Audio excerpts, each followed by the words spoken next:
14th. This meeting is now called to order. Mrs. Smith, would you act as our secretary today and give us a roll call, please? Yes. Dr. Blau, Yes, here. Mr. Walker, Here. Ms. Heinrich, Present. Dr. Turner. Present. I myself am here. Ms. Weems, I am present. you have a quorum. Thank you very much. We will now stand for the Pledge of Allegiance.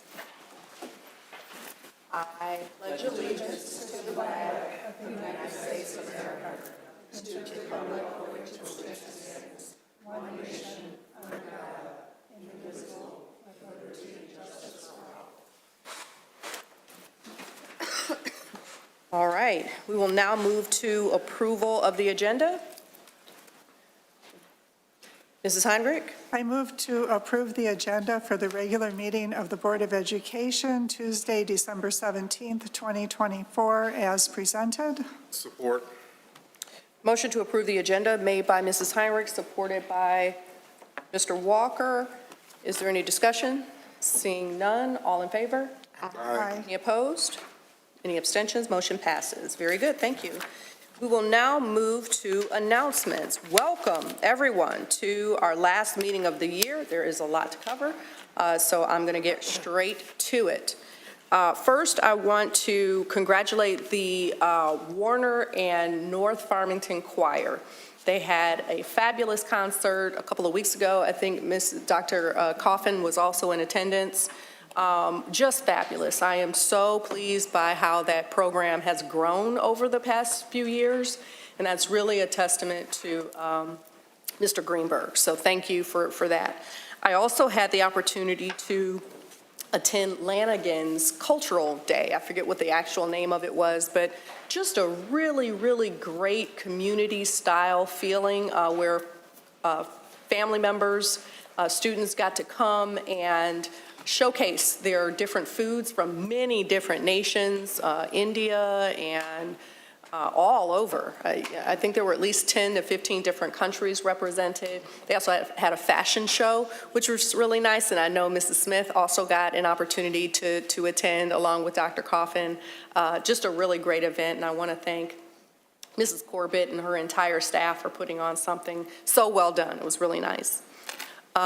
Several years ago, I feel like it was 2 years ago, I was approached by a group who was interested in starting a chapter in Farmington Hills, the AKAs, and I wrote a letter of support with this board's blessing, and I'm happy to announce that things are moving along. Mr. Walker, would you like to announce the meeting that you attended or the event that you went to on Saturday? Yes, so the interest group with Sisters Soaring Together approached this board, as mentioned a few years ago, with the interest of forming a chapter of Alpha Kappa Alpha Sorority Incorporated here in the Farmington Hills area. If you're familiar with any of what is commonly referred to as the Divine Nine or Black Greek letter organizations, AKAs or Alpha Kappa Alpha Sorority Incorporated is the first of the sororities to be created. And coming out here to Farmington is going to be a huge positive in my personal opinion, because they will be bringing a measure of community service and resource to this community as a whole and to this school district as a whole as well. So this past Sunday, they had their celebration. They are now Alpha Kappa, they are now Alpha Gamma Omicron Omega chapter. And there's over 40 women who are already making up that chapter. And they've done a number of things already as a part of their interest group. And they're going to be doing a lot more along the way. And they're eager and excited to participate and partner, not only again with this community, but specifically with this board. So congratulations to the ladies. Thank you for that. That was great. And I know they're doing terrific things for our school district and across the community. I know Mrs. Heinrich had some interest in sharing some great news that our schools and students were able to support. Mrs. Heinrich? Yes. I want to recognize our schools, our students, and our families for collecting, their role in collecting over 15,000 cans of food and over 5,000 boxes of dry goods that support the Goodfellows in Farmington area. This year, we're providing food, toys, and gift cards to 113 families, and those are all families that currently live in Farmington, Farmington Hills have children attending Farmington Public Schools. We also have food and gift cards for 90 senior citizens. I actually put the Goodfellows newsletter on the back table if anybody's interested in finding out more of the organization.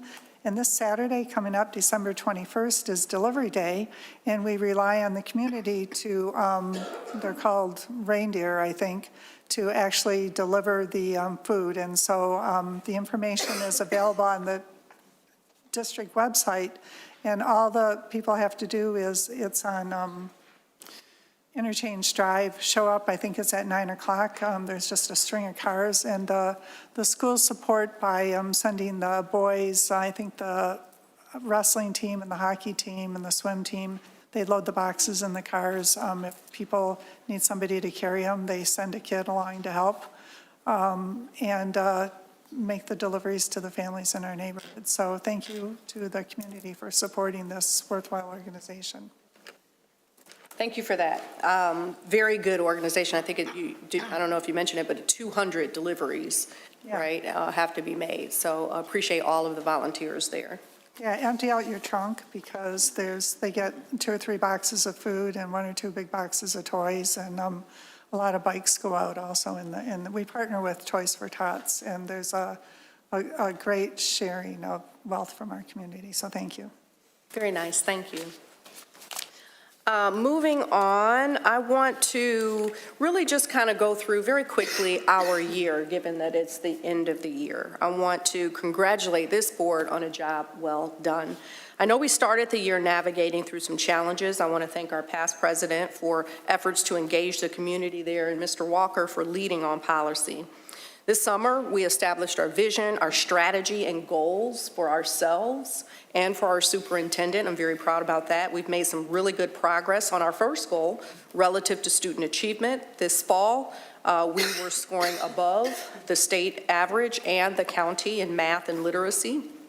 And in particular, for the subgroups that we look at, we also outperformed the state and the county.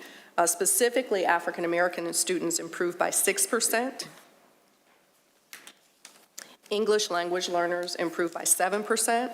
Students with an IEP increased by 11%, and students who are economically disadvantaged increased by 5%. Now, I know we all are not celebrating because we believe that there's more work that needs to be done, and we want to see all students be proficient, but these gains indicate that the systems and supports that we're putting in place are starting to move the needle on assessments and making a difference. And so it's my hope that we'll continue to see this escalate and accelerate over the course of the year and in years to come. On another note, as we're talking about student achievement and subgroups, the Detroit Regional Chamber issued its annual State of the Education and Talent report. In 2023, African Americans experienced the largest year-over-year increases in educational attainment, which is good news, but there is still a 16-point gap. So that's something that, we all as a state need to continue to work on, and actually it's a national problem.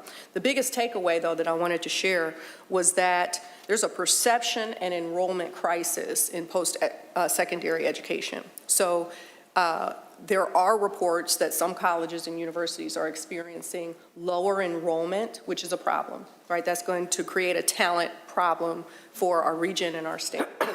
The second issue, though, is that conversion from enrollment to actual attendance on day one, so students are accepted into college and enrolled, is also dropping. So there's like a show rate decline. So you've accepted to go to a college or university and you just never show up. And you didn't go to a different college or university. That's a huge problem.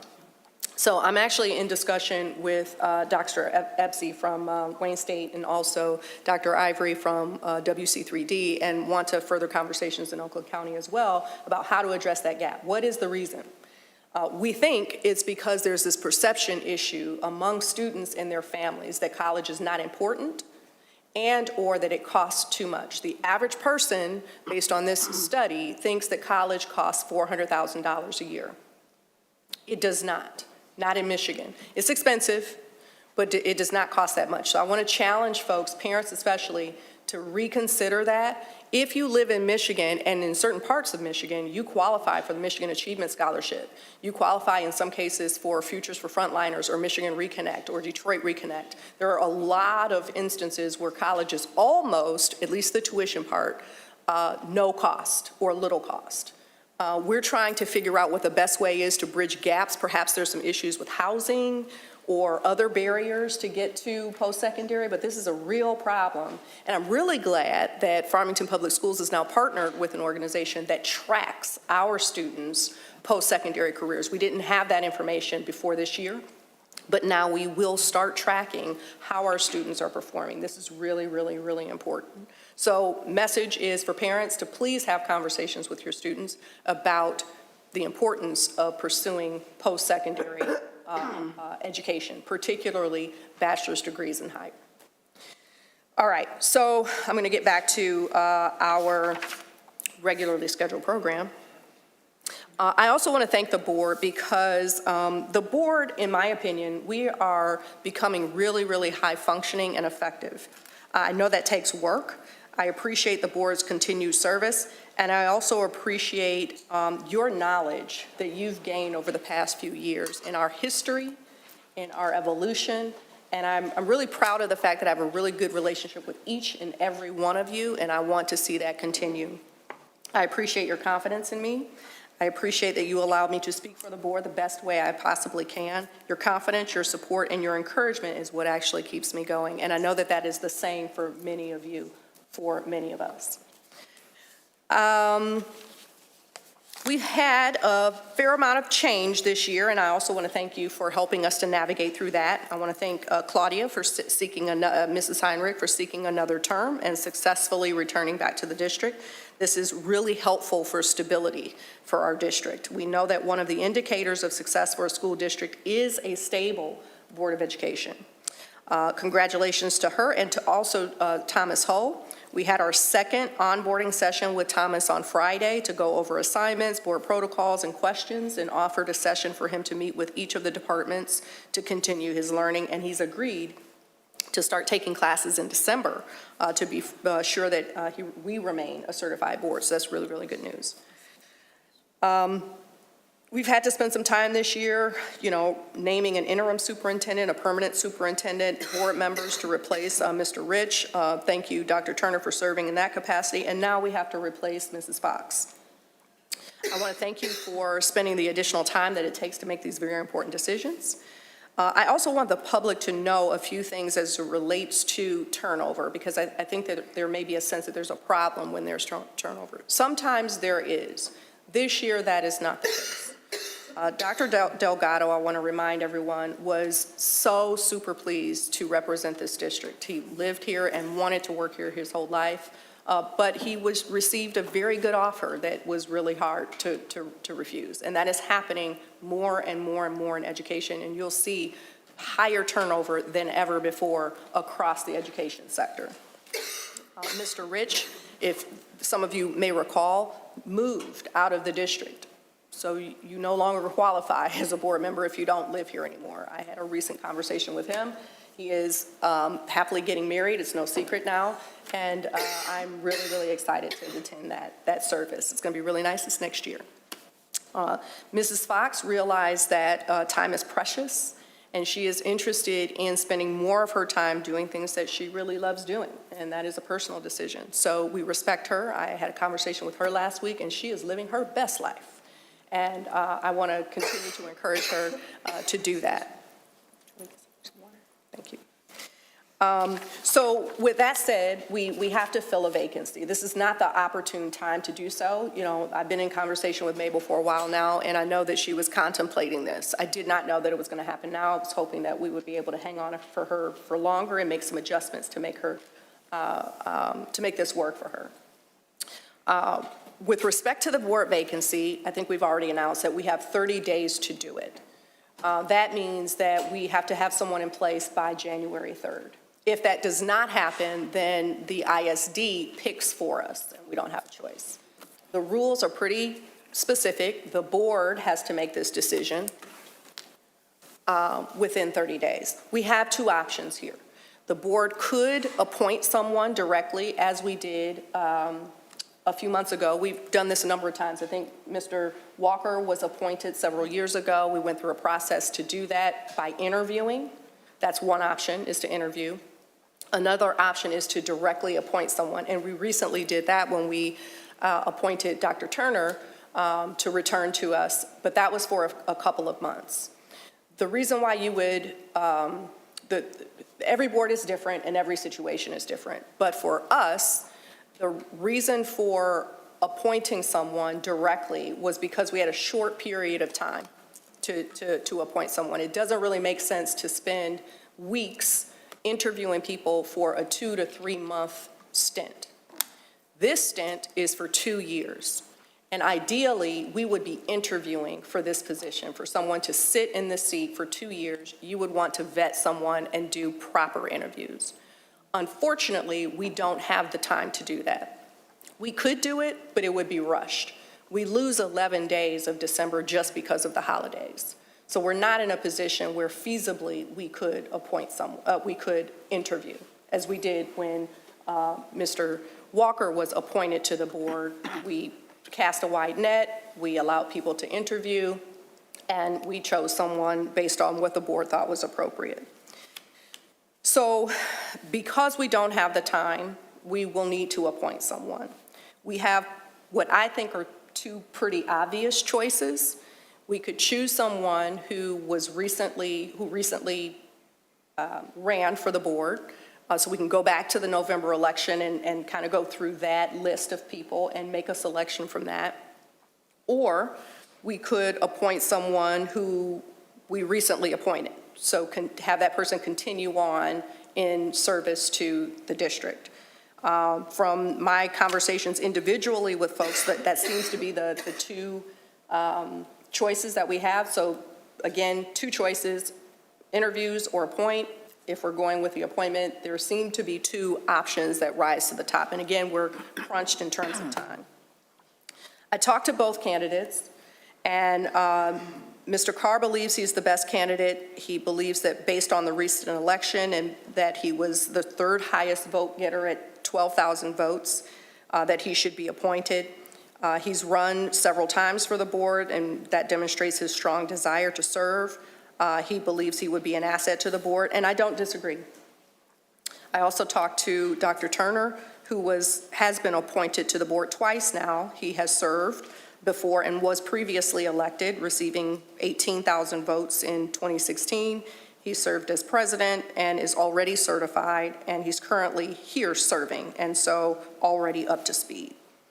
When I talked to Dr. Turner, he previously, months ago, before he was appointed here, he agreed to serve for 3 months, not 3 months and 2 years. So that's a different conversation. Mr. Turner has offered to continue to serve the district for some time in order to allow the board the opportunity to conduct the interviews that I think the board would want to conduct for a position of this term. So again, I've talked to both candidates. I think both of them would be willing to serve. One would be willing to serve for a shorter period of time to allow the district to do what we feel like we need to do, which is interview sometime in 2025. I do think that both candidates offer a lot to the district. I do believe personally that it is appropriate, more appropriate, as we've done in the past, to interview for a position that is going to be of service for 2 years. So with that, I'm going to stop and see if there's anyone who wants to entertain a motion for us to discuss.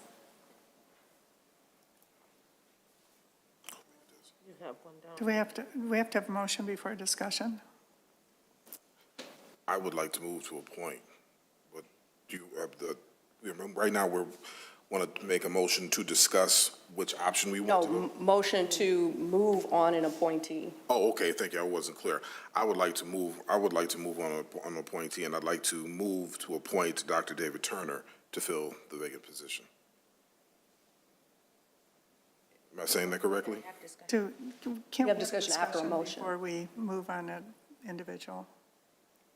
I'd like to have a discussion before we move on an individual. We can, if somebody wants to make a motion and somebody wants to second it, then we can have a discussion. If there's no second, then we can have a discussion. Support.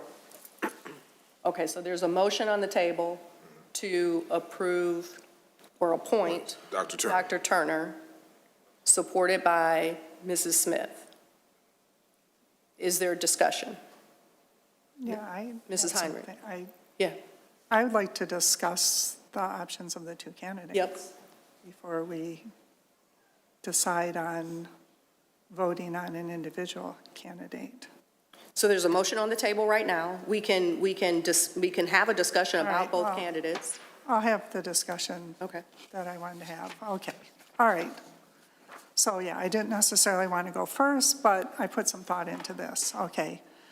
So, yeah, I have some feelings, and I went back to the policy manual. Okay, and the policy manual says that board members are elected to serve the interest of the school district in the entire school community.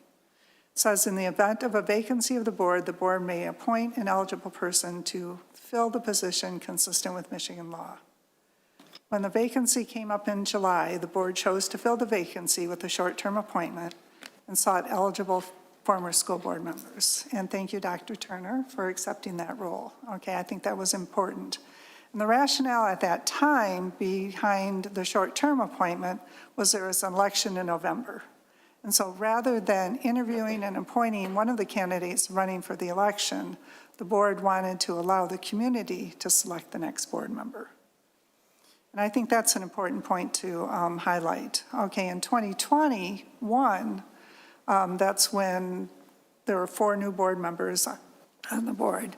We formed a community engagement committee because we wanted to explore ways to engage with the community, have meaningful dialogues, and be responsive to the concerns of the stakeholders in the district.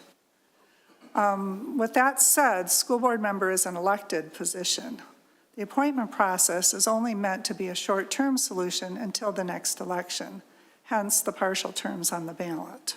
So therefore, even though it's a 6-year term coming up, we would only appoint for 2 years. Appointments are not made to fill the entire term of the vacancy. Because the current vacancy occurred 30 days after the November election, I had a reaction to that. My reaction is, what would the community have said had that seat been on the ballot? Okay, and I think that's an important point to consider. The difference in the votes between Thomas Hall and T.R. Carr was only 0.4%, which is less than 1%. Okay, so my question is, would T.R. Carr serve the best interests of the entire school district and the entire community? So I made some observations, okay, that Dr. Carr ran for election in 2022. He was not elected, but he did choose to run again in 2024. He has regular attendance at school board meetings. He has regular attendance at community engagement dialogues. He's served on various strategic planning committees. I feel like he's built positive relations with the school board members. He's got positive relations in the community with our leaders in city governments. He's been supported by the MEA, and the MEA represents our school district employees. And he has the support of the community based on the results of the November election.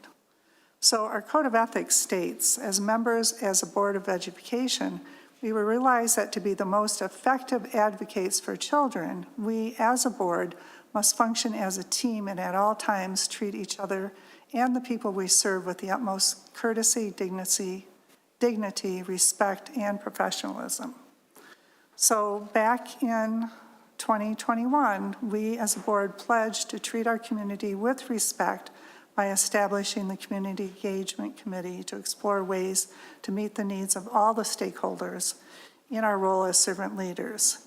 If we truly believed as a board that T.R. Carr was not qualified to serve in the best interest of all the children in our school district, we would have figured out a way to collect applications and conduct interviews within the 30-day window as required by law.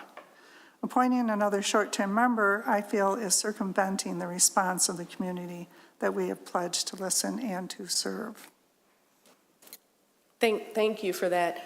I want to make a clarification, though. When Dr. Turner was appointed, he was appointed to fill Zach's term.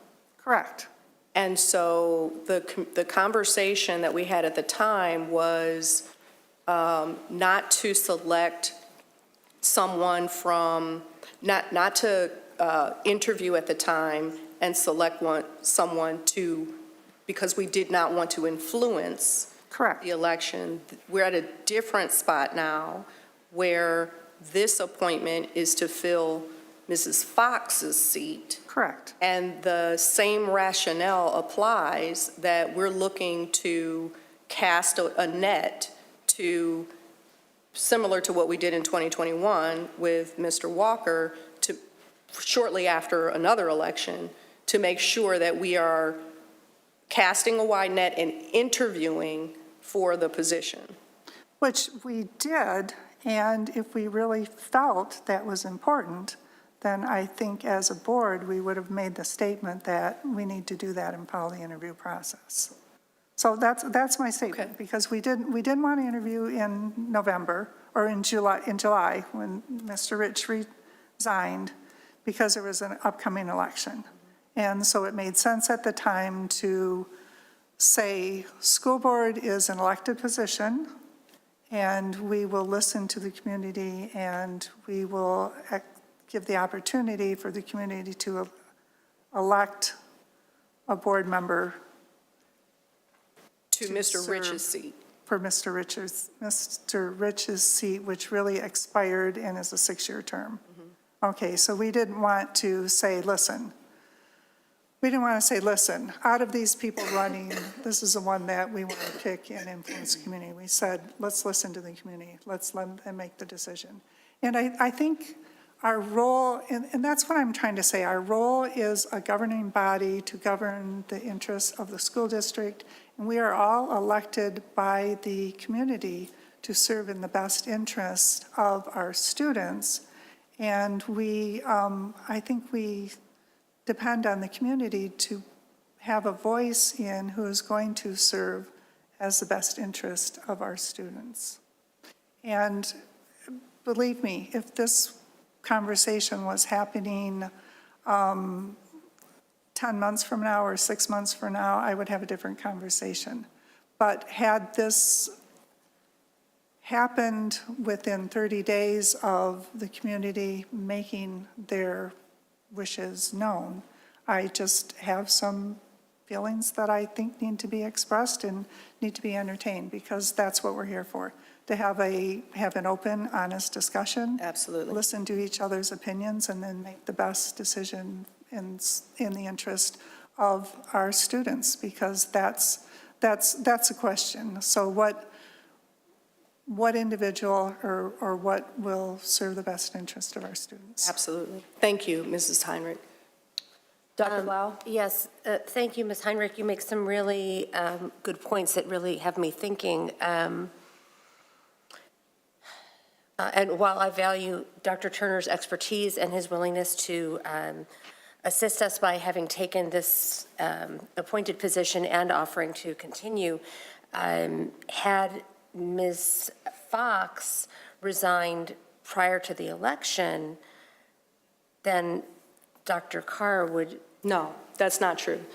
Had Mrs. Fox resigned prior to the election, if she had resigned any time after July, her seat would not be on the ballot. Okay, it would not have been on the No, ballot. We still it would not have had been on the in this ballot. situation. Okay. And if she had resigned prior to July, and let's say her seat were on the ballot, we don't know what that ballot would have looked like. It's quite possible that more Other people people could would have have- entered the election process with 3 seats being open as opposed to 2. That's So I a just want to very- be yeah. very careful That's a very there, good point. That's a which very is- good Which is point. why the approach in the past has been to cast a wider net, another seat is available.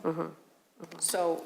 Which is why you are suggesting that we allow Dr. Turner to continue, appoint him to continue, and then spend some time in January Should he canvassing. decide that he's willing to do something for a shorter period of time than the whole 2-year term? I Correct. see. I still have some feelings about Dr. Carr having received so many votes and listening to the voice of our community since the election just occurred last month. And I would like to see him, have an opportunity to serve on our board. Mr. Walker and then Ms. Smith. So at the risk of kind of putting myself on the firing line, if we had listened to the voice of our community back then, I wouldn't be sitting here right now, more than likely. There is a procedure, respectfully, and the procedure is that there's an election, and you have the opportunity to elect to the position that is available. The community did that. They made their choice. Mr. Hall won the election, and now we've moved into a different phase. The phase allows for this board to be able to make its own decision about who needs to come in and fill in at that point. I think given that particular opportunity to take a step back and allow for people to come to the table and present why they really want to be a part of it, to interview, to be able to compare and contrast against individuals based on what we know, is even a far better opportunity than just an election. When I ran, I didn't get an opportunity to sit before the board and answer the board questions and things of that nature, and I don't know that that was really the process here as well. But when I interviewed, I had to put together what I felt was going to best represent what I thought I could do based on what I knew, and then allow the board to vote for whoever they wanted, and I went up against 5 different people. And then from there, went and ran and have the seat that I hold now. So I think because we're in a different situation, this is not an election, this has nothing to do with how many votes someone else got along the way, because I was the second runner-up in votes in that election and lost. This is about now we have an opportunity for the board to make a decision about who they want to continue for at least an interim period of time, and then have an opportunity to cast a wide net to hear from not only Dr. Carr, if he chooses to do so, but anybody else who may want to run, who maybe didn't have the same kind of campaign opportunities, maybe didn't know how to campaign, those kinds of things that don't necessarily equate to you being a positive individual in that elected position. There's a lot of people who have no idea how to do that kind of thing that could be sitting in any one of our chairs right now and doing just as good of a job as any one of us, if not better, and they just didn't have the means to be able to do that. Now, those persons, if they choose, would have an opportunity to be able to do so if Dr. Turner were to take the seat and maybe to allow us that opportunity to interview with that understanding. So, and that aside, I think that Dr. Turner's, and this is with no disrespect to Dr. Carr or anybody else for that particular matter, but I like stability for as much as humanly possible, and Dr. Turner represents leadership from this board position. He was the president when he was a part of this board then. His professional skill sets meet what we are currently dealing with now and will be dealing with over the next several months along the way. He is also, correct me if I'm wrong, a parent who has children in the district as well. So there's a touch point that right now is not really fully reflected besides yourself here on this board. And it allows us to be able to move to a better place where we can make the best possible decision given the circumstances. So I respect totally what you had to say, Mrs. Heinrich, I truly do. But being the recipient of that particular process is what put me in this position, and I feel that it is a very fair opportunity, and I would say it would be fair had I not won. I had absolutely no problem with the fact that the person who was the higher vote getter had that individual brought more to the table than I in the interview and got the position. To the victor goes the spoils.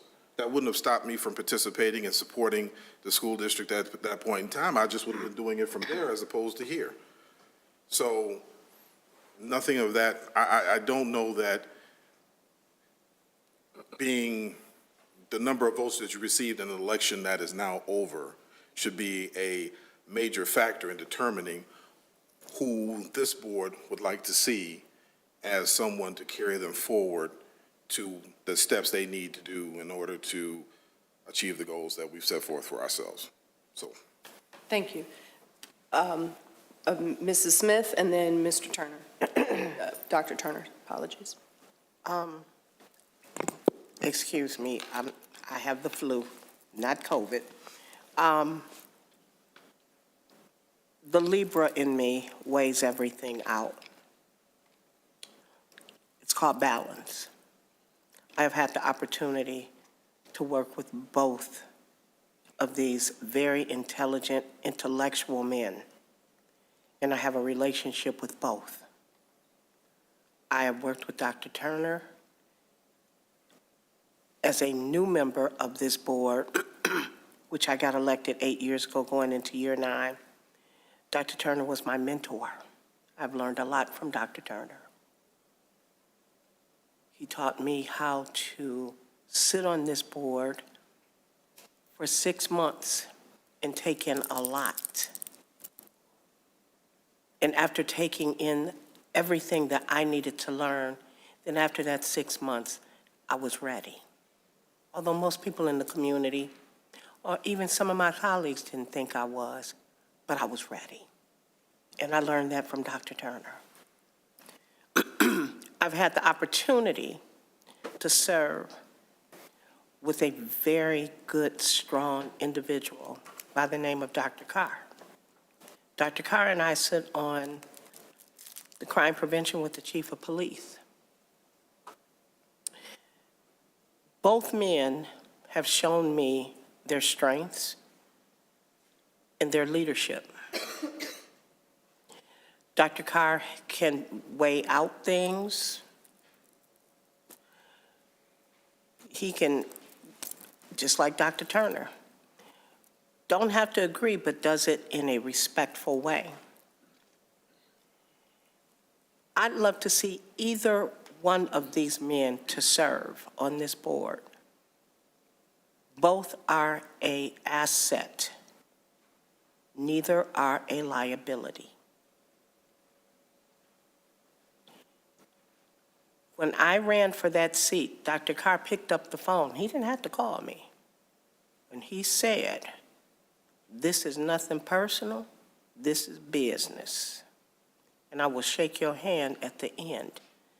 Whether I was winning or not, he didn't say. But he congratulated me at the end, and he said, "Job well done. And I hope to continue to work with you as a member of this community." And he has done so, as well as Dr. Turner. Dr. Turner, and I'm nothing against anybody on this board, I'm old. I don't have no kids in the district anymore, but my children all went through. Right now, we only have one board member that has children in this district. Dr. Turner has 2. Nothing taken away from Dr. Carr. But at the end of the day, we just hired a new superintendent. Yes, Dr. Carr has done a phenomenal job as a former mayor and held other high-profile positions. But at the end of the day, we have a board member that is willing to stay, maybe for a short period of time. He never said he was staying the whole time. Would I love to see Dr. Carr on this board? Absolutely. But at the end of the day, there's things that need to be done. I think that we should have Dr. Turner finish what needs to be done. Let Dr. Carr come on, and I'm still going to work with Dr. Carr and continue to have those conversations and those relationships. And let's see what Dr. Turner is going to do. Dr. Turner is like me. I'm not staying here forever. Regardless of people standing at that podium saying, "We pay you," you don't. There is no money in this. We're doing this out of the love of these students, the staff in this community. I have no problem with either of these men sitting at this table with me. You see, there's a cartoon called Peanuts. There's a little boy that sits at the table at Thanksgiving with Charlie Brown and everybody. His name was Franklin. Franklin had a seat, but he wasn't included. Either one of these men will have a seat at this table with me, and they will not be Franklin. Thank you, Ms. Williams. Thank you. And I just want to be clear that I believe that both candidates could be really great assets to this district. I have much more experience working with Dr. Turner than I do with T.R. Carr. I just believe that the best thing for students is to provide us with the opportunity to have a selection process that validates that we're selecting and choosing the best. That's all I'm saying. I just wanted to be clear on that. Dr. Turner? Thank you. It's an interesting conversation to witness when folks are talking about you and other folks in the audience as well. So it's a unique perspective to have. It's a pleasure to serve, obviously. I say that often. If service is beneath you, leadership is behind you, and I truly feel that. Just a bit of history. In none of my comments, to be certain, I'll abstain from the vote that happens this evening because I think it's the right thing to do. And so none of my comments are intended to influence my fellow board members one way or the other in terms of how you vote. You will have my support whether you wish to continue my service or opt for another option. I still have children in this district, so I will still continue to pay attention as I have since my time from when I was first appointed back in 2014. And during that appointment, there was an interview process in this very same room. It wasn't configured this way, but the interview took place in this room. And I find that an interview process that is made up of many community participants as well as existing board members, as you examine the abilities, the potential abilities of individuals that seek out this seat to serve, I think is the right way to go. I do understand from being on this board, when Ms. Fox opted to resign from her position, it didn't leave the most optimum number of days to perform what I think should have been done. And when the board asked me to serve initially back in July, I told the President Williams at the time I would do so in a short period of time. When the election came around, I was not a candidate. I did not intend to be a candidate again to run for school board. But if asked to pick up the mantle and serve, of course I would. It is that important to me. I will say this, however this outcome of the vote happens, if it is me that you choose, and if not, we'll go a different direction. But if it's me you choose, let me be clear. I do not intend to serve the full 2 years, which I could if appointed. That would be my decision to serve the 2 years or not. I do not intend to. What I intend to do is hopefully allow my fellow board members the time to conduct interviews. While Dr. Carr was third in the election, there were other individuals that ran as well that did not prevail. They may wish to put into interview for this vacancy, and I think they should have that opportunity. If I had an interest to serve out these full 2 years, I would compete for this position.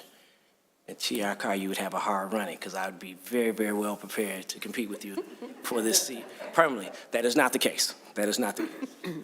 But if the pleasure of the board is to allow for me to continue, when asked the question, would I continue to serve, I said yes. But there is a condition. I do not intend to serve the 2 years.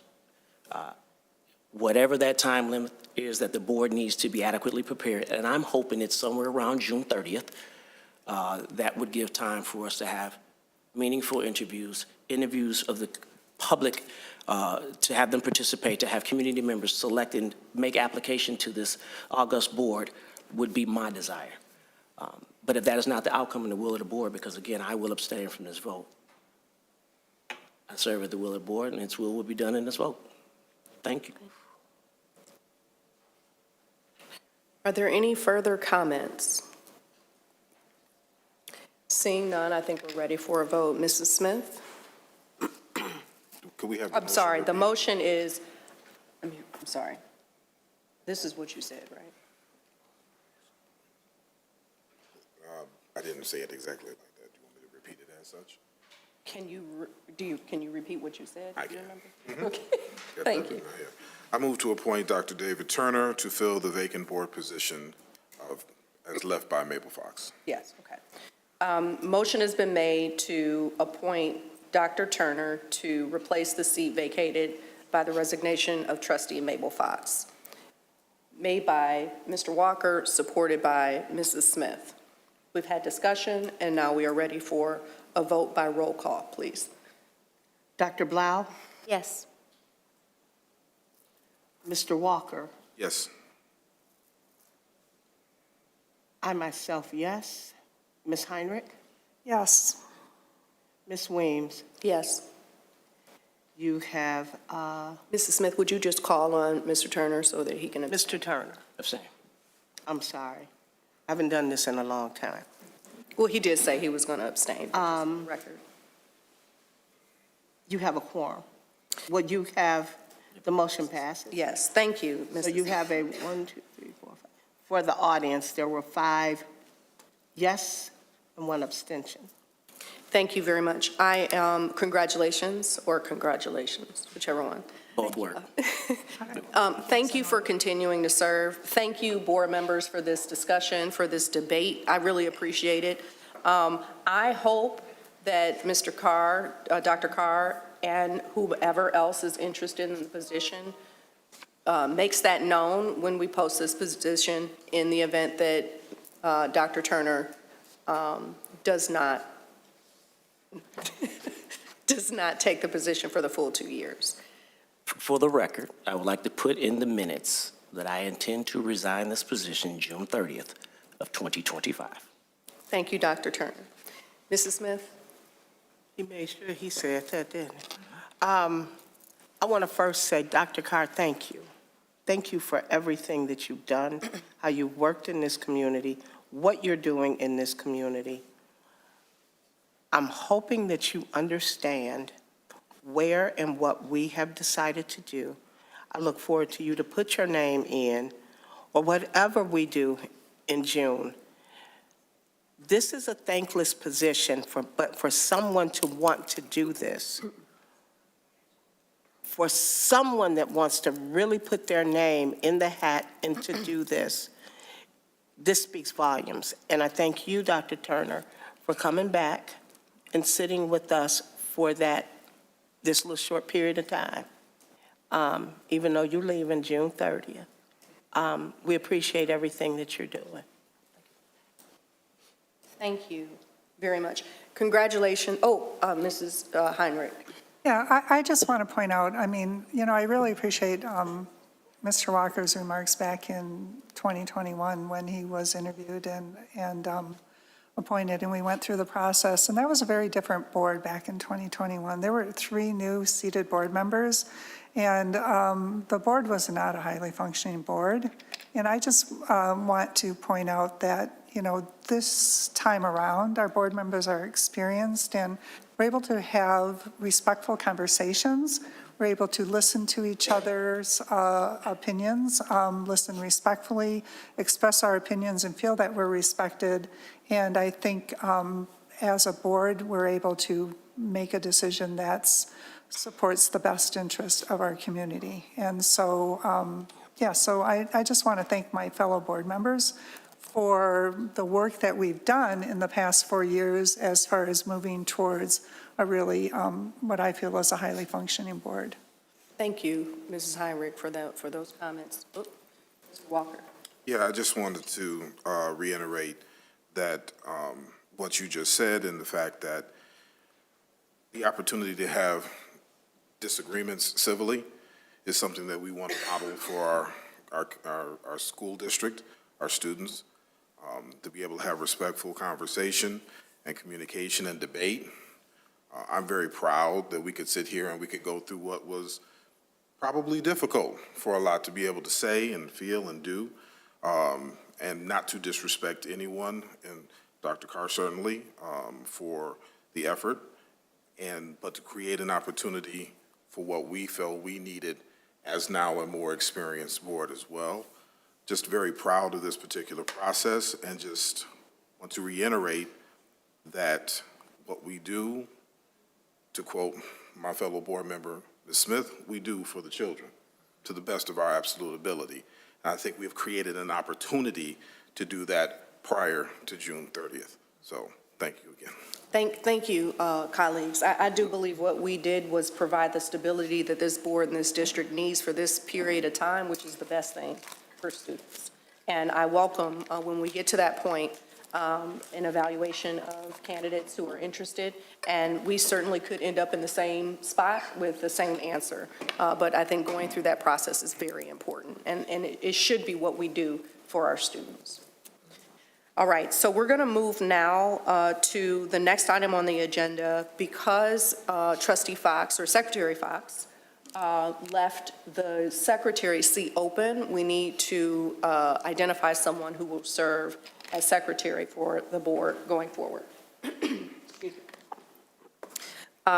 So the process we will follow is not dissimilar to what we've done before.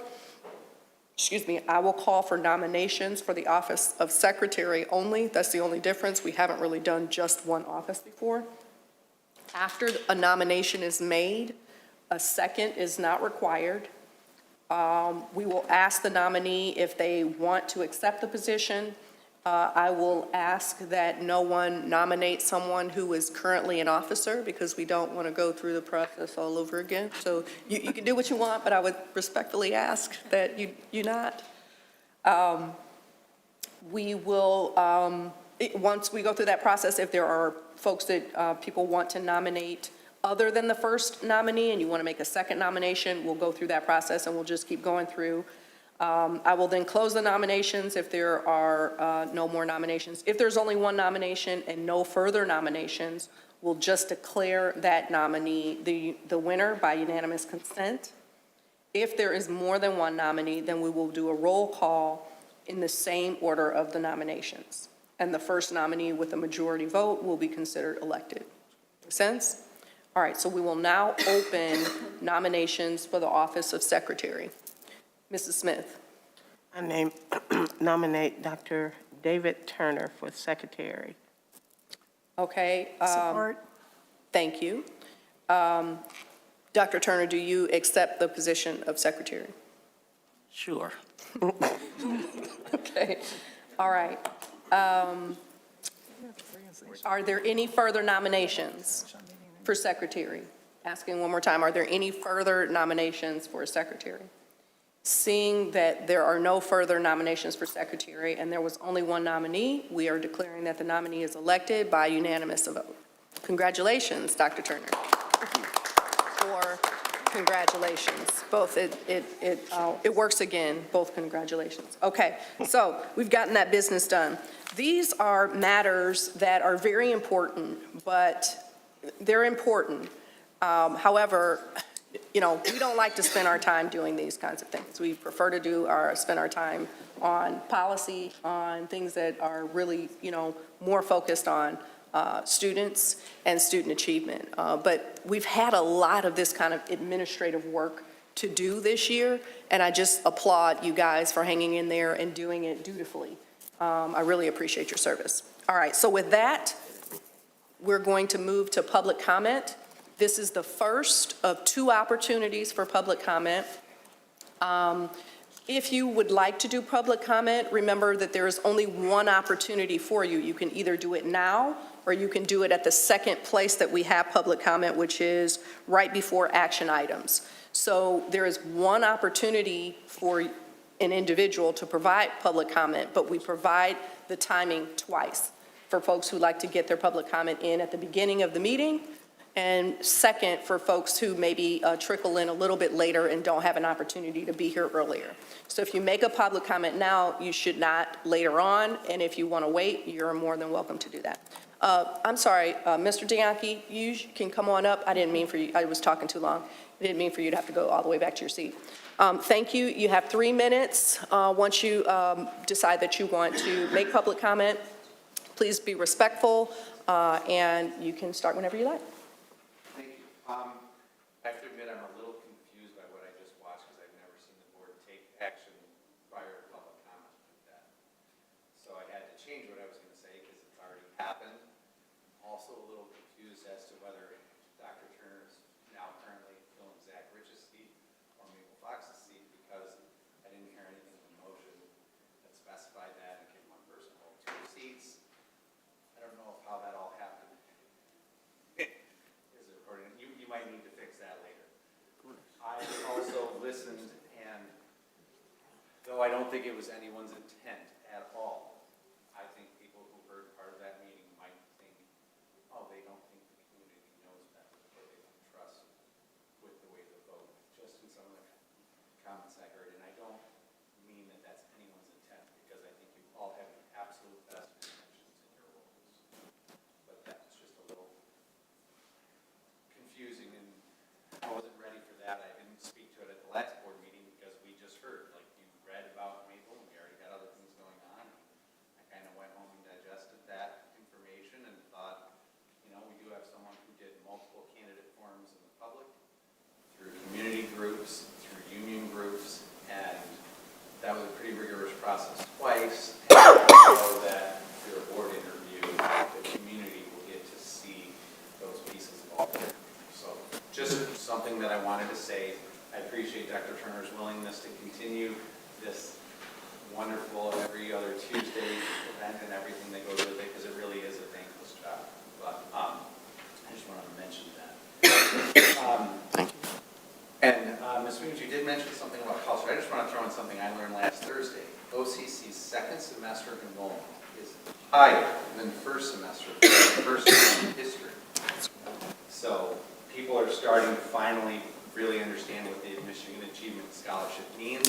So not everybody's ready to roll in the fall, but that's really encouraging, and we can continue to encourage our families to connect and see those opportunities that are out there. I just wanted to say one more thing about the agenda. Oh, thank you. You guys have something way late on the agenda, and far be it for me to ask you to move an agenda item as a community member, but I see someone sitting here with his family and a young man who might be a school night, and just think if there's any way to move that up in the agenda so that they can do their piece and go. Just wanted to put it on there because I know I've had my kids sit through school board meetings before and it's a long night. So I just wanted to throw it out there because we have some new faces moving into new roles, and it just might be a nice way to have that happen. I don't know if that was intentional or not, but I don't want to say congratulations before I hear what actually happens, if you get my drift. So that's all. Happy holidays, everyone. Have a great break, and thank you for your time. Thank you for your comments. We don't normally respond to public comment, but there were a couple of nuggets in there that I wanted to make sure that I addressed, because if it was confusing for Mr. Dianchi, perhaps it's confusing for others. What we just did today was identify who will be filling Ms. Mabel Fox's term. Her term ends, I'm sorry, she vacated her seat December 3rd. Her seat needs to be filled in January. Dr. Turner is filling currently Zach's term, which does not expire until the end of this year. He will finish Mr. Rich's term through the end of the year, and effective January, he will assume Mrs. Fox's seat. I'm sorry, that was clear to us. Maybe that was not clear to the public, so I want to make sure that the public recognizes that. The other thing. When you say year, you mean 2024, not the school year? 2024. Correct, calendar year. Calendar year, yes. Mr. Rich's term ends December 31st of 2024. Dr. Turner is going to fill out the remainder of that term. Mr. Hull assumes that seat in January. So that's the Zach Rich, Dr. Turner, Mr. Hull. Mrs. Fox left her seat December 3rd, and that needs to be filled by January 3rd. We just appointed Dr. Turner for the January position, and that term ends December of 2026, but Dr. Turner has expressed that he intends to resign June 30th. That's giving the board the opportunity to cast a wide net and conduct interviews as we normally would for a position like this. I recognize that there may be a perception amongst the community that this is an elected position, and it is, except where a seat is vacated. Where a seat is vacated, it is not an elected position, and that's why it's not necessarily appropriate to go back to votes. If that were the case, the rule would say, in case of a vacancy, you go back to the last election and you pick the next person in line. That's not what the rule says. In fact, it says the exact opposite, and that's why we don't generally do that. So this is not that we don't appreciate the public or appreciate the public's opinion or vote. It's not that simple, or as we mentioned before, we don't know what would have happened had this seat been vacated much earlier. More people could have entered the race, lots of other things could have happened, and the proper thing to do would be to open it up and conduct interviews, which is what we're going to do. And that process will be open and public, and the community can share as much as about their opinions as they like. It will all be televised as well. That's our new board protocol, if that gets approved today, is to televise interviews. So that's how we'll be moving forward. So thank you for the opportunity to clarify some things. We don't usually respond, but that's an important enough one to make sure that everybody understands what went on. And I should have set that up a little bit better to help everybody understand what terms and what years and what's going on. Thank you for that.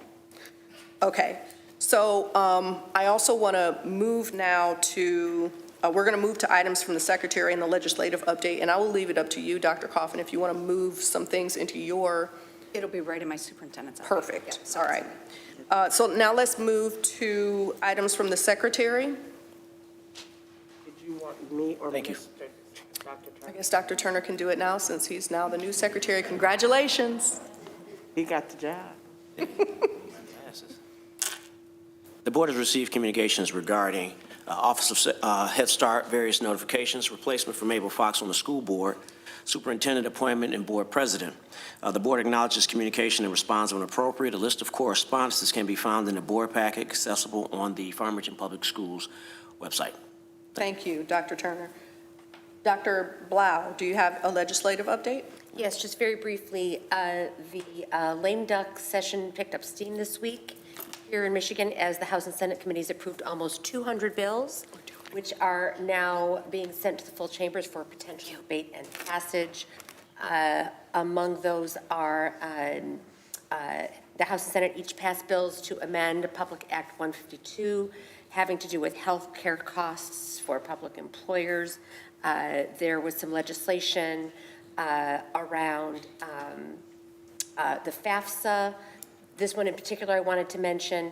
The House Education Committee approved Senate Bill 463, which makes completion of the free application for federal student aid a graduation requirement. However, during debate in committee, the bill was amended to make a simple waiver process for students whose parents don't fill it out, as long as the district makes 2 good faith attempts to reach the parents and urge completion. Once the district has done that, it will be able to apply a waiver to all students who did not fill it out or whose parent did not file a waiver. So that clears up something we were concerned about. We didn't want to withhold student diplomas because their parent hadn't filled out the application, the FAFSA application. So that's now before the full House for consideration, and we expect final passage next week. There are other things having to do with kindergarten mandate, some school safety packages, vaping and tobacco bills, and I'll get back to you as we get results on those legislative processes. Can you repeat again? Are you saying that the government is going to require parents to fill out the free and reduced lunch? No, FAFSA is. Oh, FAFSA, I'm sorry. FAFSA, Okay, I don't know yes. what I heard. Okay. Okay, Gotcha. no, FAFSA, that's the free application for What? federal student aid for Okay, yes. Okay, post-secondary. thank you. Yeah. Yeah, I'm in FAFSA world right now, and I Oh, welcome. hate it. Welcome to the. It's much better. They changed it. It used to be 100 questions. Now it's like only 37. No, it's better. Oh, no, I know, I'm in it too. Me too. But, yeah. But You get to add that to your Girl Scout sash or Boy Scouts, the badge, right? I'm going to say this and I'm going to move on. I feel bad for students with parents who refuse to fill it out for for their own personal reasons. I get it and I understand. Somebody needs to fix that. That requires some fixing. Okay, I'll move on. District updates. All right, Thank thank you. you, President Weems. You'll see a new face up here with us this evening, not new to the district, but we're thrilled to welcome Ms. Colleen Scripture as our new executive assistant who works with me, as well as with the Board of Education. So thank you, Colleen. We're thrilled to have you with us. Can I just add there, I meant to say something and I forgot because there was a lot going on. But I've known Colleen for a while now, and I think many of us have had some interaction with her. I'm so pleased that you're here with us. I have no doubt that you're going to be a fabulous addition, and I just love your energy. Always have. Thank you. Thank you so much. Yeah, awesome. Thank you. Couple of things. Last week, I had the opportunity to speak at the annual Chamber Holiday Luncheon hosted by the Women's Plus Business Committee. Farmington Public Schools was a presenting sponsor of this luncheon, and all proceeds raised went to Farmington Safe. This fundraiser raised over $2,000 for Farmington Safe, an organization that partners with our district as part of our suicide prevention efforts. As part of our continued work with Urban Learning Institute, our building level leaders met with Dr. Paul Facto and had conversations around the learning, around our instructional focuses, specifically our authentic learning experiences.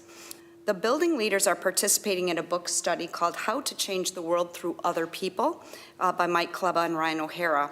This learning, paired with monthly classroom walkthroughs with Paul, has really helped to increase the understanding and what meaning-making looks like in each of our classrooms. This group spent a portion of their time together sharing stories and celebrating the amazing learning and the amazing work that our teachers are doing across our buildings. Next, I would like to call up our Assistant Superintendent for Talent Development and Human Resources, Mr. Brad Paddock, for a brief announcement.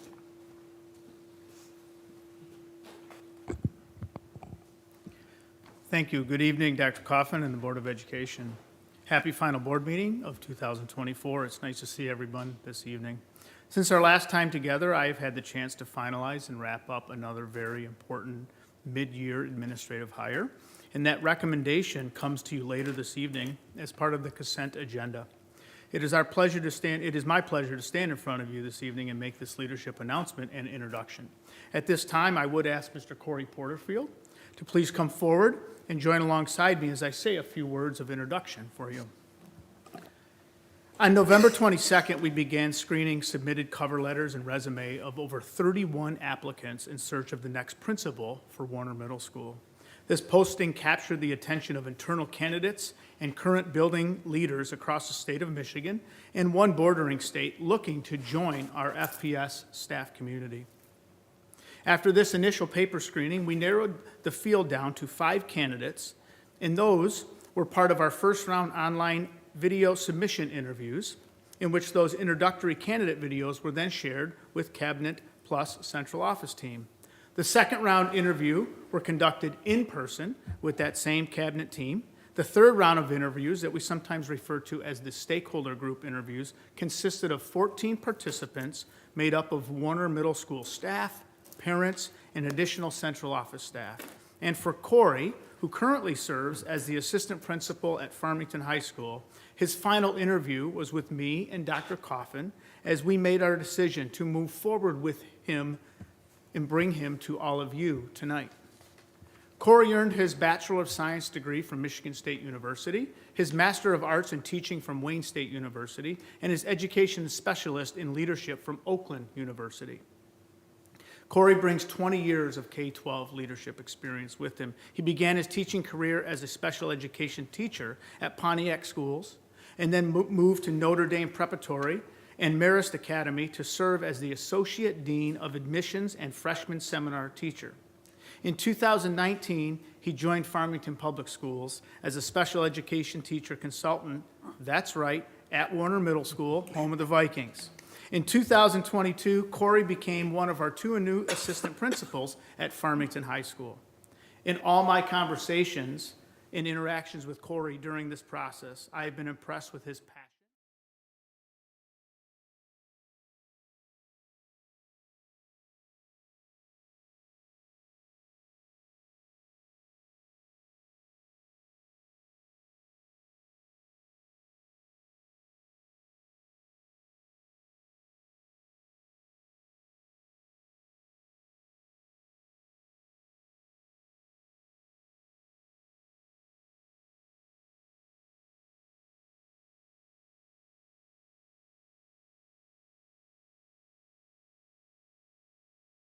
Agenda. Congratulations, Corey, thus far. Thank you.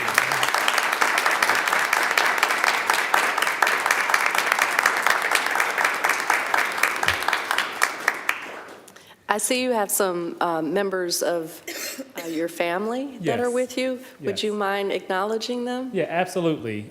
So I brought my family with me tonight. I have my dad, Cedric Porterfield. I have my mom, Ann Porterfield. Excellent. I have my son, Christian Porterfield, who's a 5th grader at Kimbrook Elementary. All right. Stand up, Christian. I have my wife, Cecily Porterfield. And I have my mother-in-law, Sheila Gaddy. And also, my mother-in-law, Mrs. Gaddy, she also did a lot of different classes at Kimbrook Elementary with ukulele and also teaching some other crafts and stuff after school with their programming. That is awesome. Welcome, and thank you all for coming to witness this great accomplishment. We wish you all the best. Thank you.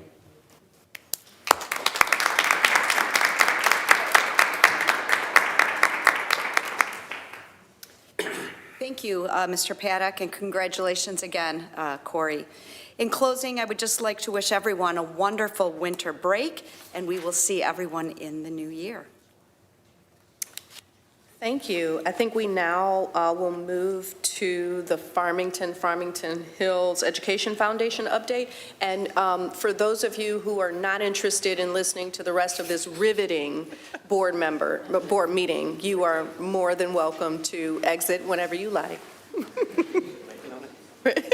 What's that? Corey just got it in the bag. Yeah. Okay. Welcome, Dave. Thank you. So if anyone doesn't know who I am, my name is David Roggenkamp. I am currently serving as the treasurer of the Education Foundation. I've been past chairperson and also executive director for a brief time. And I need to start off by saying a couple months ago, I believe Dave Workman came and gave you an update. He and I never shared notes, so I don't know what he told you. So I may be repeating a couple things that he shared with you the last time. Of course, we co-chaired the Farmington Gala over the summertime, and that effort was raised a total of about $16,000, which we split between ourselves and the Kickstart nonprofit. We've worked hard on recruitment. We actually have brought on board 5 new members to our board so far this year, and we've got a couple more in the works. So we're really trying to grow and get some active, new, fresh blood, so to speak. I've been working with two different teachers on outside grants because of the district policy that any grants that are sought under $10,000 should be channeled through the Education Foundation rather than going through the financial network of the district. So we have two of those in the works. Of course, we moved to the new office space along with all the other central office people. And what a fabulous thing, what a fabulous spot. I love that we got to do that move. We still have to clean through files. There's a number of years of stuff that got accumulated, and I need to do that. We just had, last month, our annual Toast fundraiser. The numbers are still not finalized because there's still things hanging out there. But we anticipate to have made about $20,000 on that event, which is a little bit less than we did last year. Our ticket sales and raffle sales were definitely less than last year's totals. Our sponsorships were a little bit better this year, so in net, we'll come out close. Because of that, that kind of sets our innovation grant budget. So we've established a budget of $20,000 for this year's innovation grants. The grant process was officially opened today. I think Diane sent out a note to all staff informing them that the applications were now open, and they will be open until January 19th. If anyone is listening who is so inclined, we encourage you to fill out an application for a grant if you got an idea of a project that we can help with.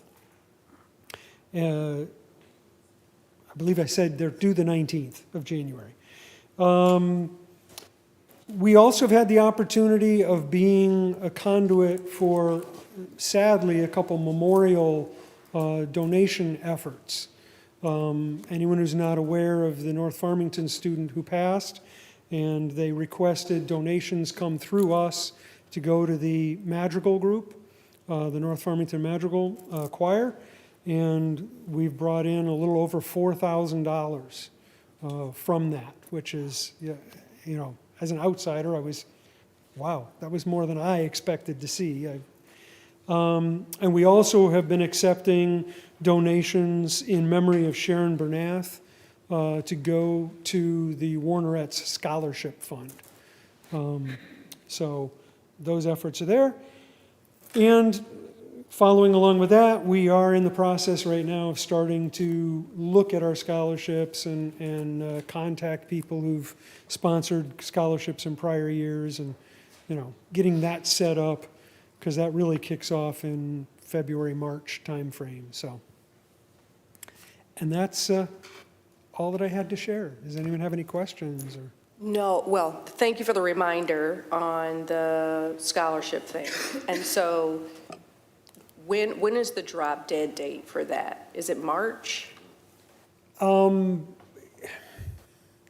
don't know that we have a hard date. Okay, but the But students have a it's drop roughly, dead it's date, roughly right? March because we've got to put the application package out there Okay. for them to fill out. So. Okay, because there are some board members who have a scholarship. We'll just need to make sure that we know when the last date is for changes.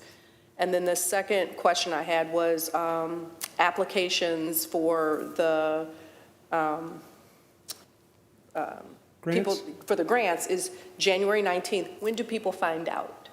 We will be announcing, I'm trying to remember the exact date. It's like the second week of February. Okay, thank you. We'll have our board meeting the second Wednesday, and then we'll make the announcements. That's kind of our final approval.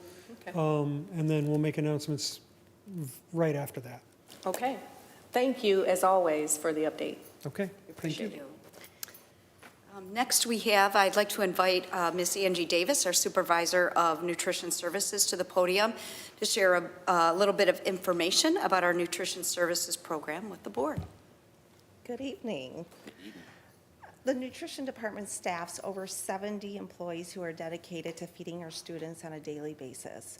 Our staff are determined to feed all the students a safe and nutritious meal that follows the USDA guidelines.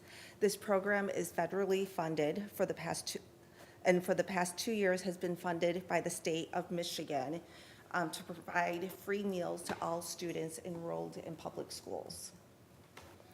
Over the past 6 years, our program has taken on many challenges. We faced COVID, which had us serving thousands of meals bundles weekly.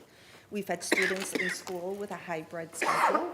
We went back to a traditional school day with free meals for 1 year. Then we went back to charging students for meals for 1 school year. And since then, we've been offering free meals to all students for 2 years in a row. This is the 2nd year. Oops. Uh-oh. There we go, sorry. With all of these changes, our meal counts have increased each year. Since September of 2022, we have increased our daily breakfast count by over 1,600 meals a day. Our lunches have increased over 1,800 meals a day. And as of today, at the end of meal service, we have served over 192,000 breakfasts and 367 lunches for the school year.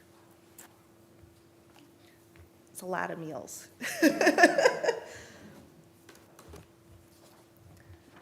Each meal we serve, we must follow the federal guidelines that monitor the ingredients in a meal. 80% of our grains we serve must be whole grain. Calories are restricted by grade level, and our grade levels are typically we follow K through 5, 6 through 8, and 9 through 12, which Visions also follows the high school level. Sodium, we currently follow approximately an average of 1,200 milligrams of sodium for lunches, but that is determined by grade level. So some of the younger is a little bit less, and the older is a little bit higher. Fat must be less than 10% of all calories on average per week. Sugar is currently not monitored, but will be soon. Over the next few years, the USDA will be implementing changes. They announced this last January. Sugar will be reduced next year in your breakfast cereals, your yogurt, and your flavored milk. Later, sugar will be reduced on a weekly average for your overall meal service. Sodium will stay the same for the next 3 years. That has been a challenge for manufacturers and taste to accommodate, but in 3 years, for the 27-28 school year, they're projecting to be lowering by 15% of sodium in lunches. What is a meal? A lunch will consist of 5 components, meal components, what we refer to. Protein, grain, vegetable, fruit, and milk. A breakfast consists of 4 components. A grain or a protein, fruit or a vegetable, and a milk. Each student who takes a lunch must take, or a breakfast, must take at least a half cup of fruit or a vegetable with their meal to be considered a meal and to receive reimbursement. The quantity of each of the protein, grains, and all that is based on grade level. So the different ages, there is less for the elementary, and then it increases as we go by to the high school. What is a meal? Our protein, some of the examples of our protein will consist of cheese, chicken, beef, soy, which is found in like cheese sticks, vegetarian nuggets, or hamburgers. Your grains are included a lot of times in the crust or the breading of the chicken nuggets, the bread, crackers. The vegetables are split into 5 categories, and I noticed 2 are missing here. So yes, there is different vegetables. We have a dark green category, which is your romaine, your broccoli. Red-orange category, which is carrots, tomatoes. Beans, which could be baked beans, refried beans, starch, corn, potatoes. And other, which is like celery, green pepper, cauliflower. So we do have guidelines based on the age group of how much we have to offer per week. Fruits can be offered as fresh, canned, dried, or frozen. For both our fruits and vegetables, we are beginning to offer more unique choices to increase awareness of different vegetables or different choices. For example, last week, we offered candy cane beets, which is something a little bit different. We had a 2-week time frame that we offered figs, and we recently had pink pineapple offered. So it's a little bit something different, it's a limited time, and we're increasing the awareness of these fruits and vegetables. Milk, we currently serve an 8-ounce carton of low-fat white or fat-free chocolate milk with all meals.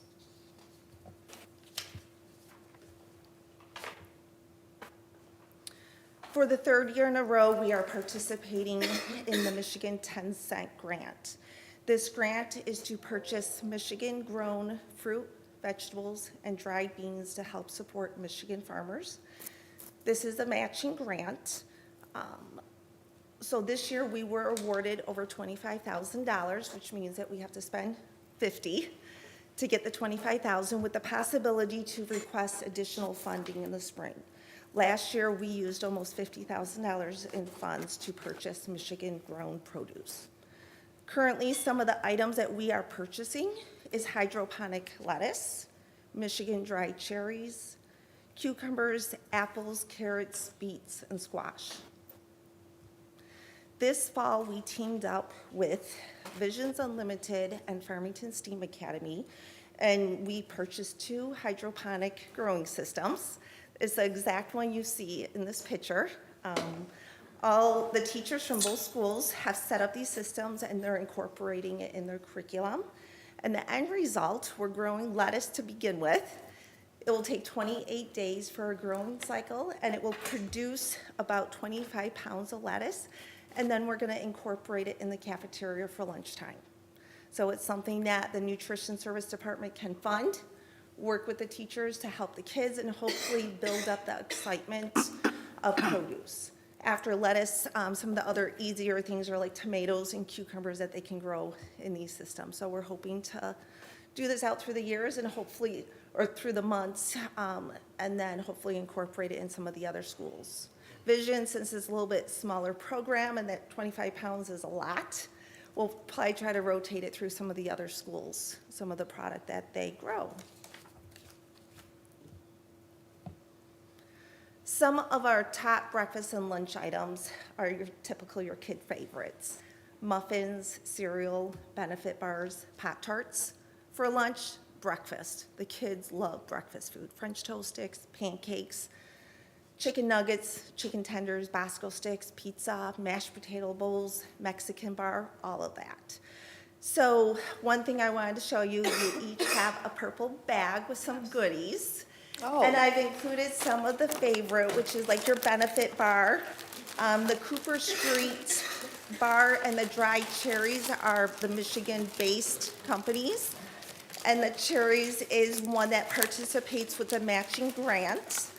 The Pop-Tart I included because I want you to notice that the label is a little bit different than what you buy in the store. If you look, it's whole grain. So our products are made for schools, and they're a little bit different than what you see in the stores. Mandarin oranges are in season right now, so this is a staple in our program. There is some churro crackers, which we include in some of our lunches. A lot you'll find we include them with salads to count as our grain item. And the last item is our backpack yogurt. And this is one of our new items this year. And the backpack yogurt is a shelf-stable yogurt.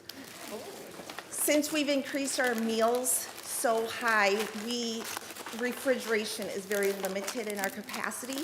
So this allows us to offer yogurt still in the elementary because we do breakfast in the classroom. And if they don't eat it, they can take that home with them. If we offer a traditional yogurt, they can't take it with them. So yes. I have a question. Where's the pizza? The beets? The pizza, Oh, the pizza. I don't eat none of this. I told you, Angie, Yeah. you were going to ask that. I told you that was going to be the question. Take my bag home. So pizza, we're always evaluating. We currently offer Little Caesars and Cottage and Pizza. And we currently, this spring, you'll see me back because we'll be going out for another pizza bid for that. So yes, pizza is always a huge favorite. Secondaries, we offer pizza every single day of some sort. Yeah. Can we taste test? I'll sign up for that. Request.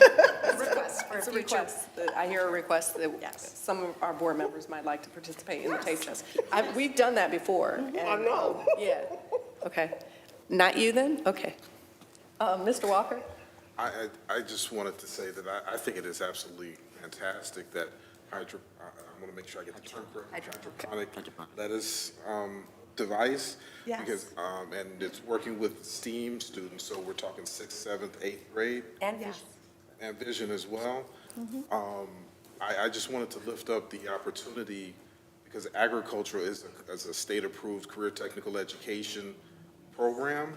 Okay. And the level of technology involved in farming today is so otherworldly, as evidenced by the device you just showed us, that it crosses a lot of borders there and is a very, very valuable field for our students to become interested in. And I'm hoping that there can, over time, in some kind of way, there can be some kind of conversation about bringing that in as perhaps a career pathway or career experiences because of what it does, and then the relationship you have with Michigan farmers as well.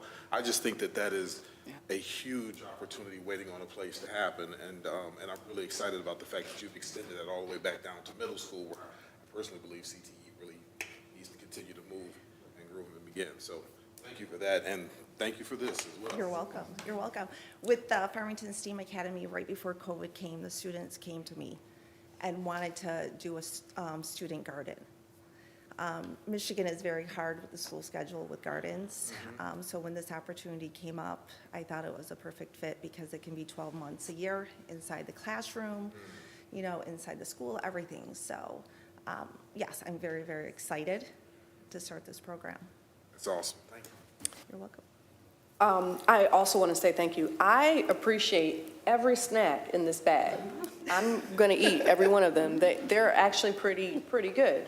I'm going to be honest, I'm pleasantly surprised that this looks like stuff that, you know, I would enjoy. Now, maybe, you know, some of my colleagues want pizza, and I appreciate that too. I have a bunch of questions. I'm not going to ask that they be answered now. I'm actually going to submit them in writing because I don't want to bog down this meeting. I know we probably have some other things we want to get to, but I'm curious how funding works now. Nutrition Services used to generate its own revenues and expenses and was completely self-contained, and in fact had surplus, had net income annually, which was great. You guys were doing a great job. I'm sure you're still doing a great job. I'm just wondering now what happens with the free lunch, how the finances work. So I'll submit that question later. I'm curious to understand where we used to benefit from the net income from nutrition services and use it to do other things with. I'm guessing that opportunity is gone now, so I'm trying to just understand what happened with that. Nothing has changed, and this is part why we're funding the hydroponic systems. Oh, okay, So okay, funding has all stayed the same. okay, that's We're interesting. still self-funded. Okay, perfect. I had some questions about pizza, which I will get to separately. I love that you're increasing students' awareness. I know from experience, my kids happen to be really great eaters, but I know lots of kids are not, and I love that you're helping them to try new things. I am wondering how much waste we might have if students are required to have a fruit and/or vegetable. Like, are we monitoring how many of them grab it and throw it and chuck it in the trash? It's not what you think. We offer such a huge variety out there. Okay. So we're doing that, and one of my goals this spring is to bring back the sharing tables that we were offering prior to COVID. Okay, okay. So, Okay, yes. helpful. And then I think one of the last questions was just around surveying students. Do we ever do that just to kind of see, it feels like you've got a grasp on what the favorites are. Do we know what are the not-so-favorites, and maybe kind of Typically, retire so them? when I created the new elementary menu, I can go into my system and I can see my meal counts for every single day for every item. And so I do a whole spreadsheet to rate of what is the most popular chicken. And for elementary, French toast sticks is #1. The French toast and your chicken products are #1. The lowest were like mini corn dogs, grilled cheese. Those have been removed from the menu. So that's how I can rate every single day, because my goal is to feed as many students as I can with the most popular meals. Gotcha. That's really helpful. We hear a lot about what students think about lunch and breakfast, so I'm glad to see that you're analyzing Yes. the data. Yes. Thank you. Mrs. Smith? All jokes aside, I really appreciate everything you do, Angie, and I have not been getting any more emails addressed to me that go to you, which should be Yes. going to you. We share emails. I know, right? People send me emails, well, what about the, I'm not over lunch. But I appreciate everything. People underestimate, because this is Farmington Hills, that we are financially healthy. As a former person that worked in this district, I know that there are several students during the past, this is the only meal that they get. And I appreciate what you have offered for our students. And my same question was what Ms. Weems had regarding the disposal of what is being taken away. The other thing I want to address is those students during certain holidays that they cannot have meat or whatever. Have you addressed those issues as well for those with different ethnic backgrounds? Yes, we are starting to. The state of Michigan just released this week a waiver for like Ramadan, that I can offer meals that they can take home with them. I can't do a meal bundling. The kid has to be at school, and I can send a meal home for them to eat during their time. So I attended a class in the fall. The waiver did come out. Last year was a test, which was like 2 days before Ramadan, so it was very last minute. So yes, so we're starting to address that. And on our menus, we're really increasing vegetarian meals. We're working on elementary having a hot choice. So when we have a chicken product, there's a veggie nugget product that day. Impossible burgers we're doing. So that's where the vegetarian Ramadan will be able to offer and everything too. Thank you so much. Yes. Seeing no further questions, thank you. This was really eye-opening for me, and it sounds like for the rest of the board. So I appreciate you coming and speaking with us. Thank you. Anytime you want to view a meal service, you can give me a call and I can meet you at school and take you around. Wonderful, thank you. Some of us might take you up on that. Thank you. Thank you. All right, next, I'd like to welcome Mr. Greg Smith, our Director of Diversity, Equity, and Inclusion, to the podium to provide an update to the board. All right. Excellent. Good evening, Board. Thank you for having me. It is always an honor and a pleasure to come before you to talk about all of the good things that are happening within our district, more specifically this evening around diversity, equity, and inclusion. I'm going to make a few introductions early so that the presentation will just flow. I'm also honored to have Maria Blanco from Forest Elementary, as well as Katie Hayes, who is a parent with us, who's going to support me in my presentation this evening. So much of the work that we do around diversity, equity, inclusion circles and absolutely supports our school vision. That is where everything starts and stops with the work in which we do. The next few slides that you're going to see are the current goals that I have for the 24-25 school year. Slides following that, I'll kind of look in the rearview mirror and kind of bring everybody up to speed relative to what you'll see and experience throughout the district this year. So the first thing is equity rounds, as this is an exploration period. Equity rounds is a concept out of Shaker Heights, Ohio, as well as Cleveland Heights, Ohio. that really took the model of instructional rounds that we do currently within our schools with an equity-focused lens. And so we're working through some exploration around that, growing a partnership with Shaker Heights as well as Cleveland Heights to hopefully implement this within our students, our classrooms in our school buildings. There'll be much more information on that to come. You heard me last year talk about Parent IDEA, more so Parent IDEAC. And so that group is up and running. I'm very proud of the work in which we're started, and I'm going to leave some of that to Mrs. Hayes, who will talk about that a bit further. Student-led professional development, more specifically, Same Skies is the name of their presentation that they're building.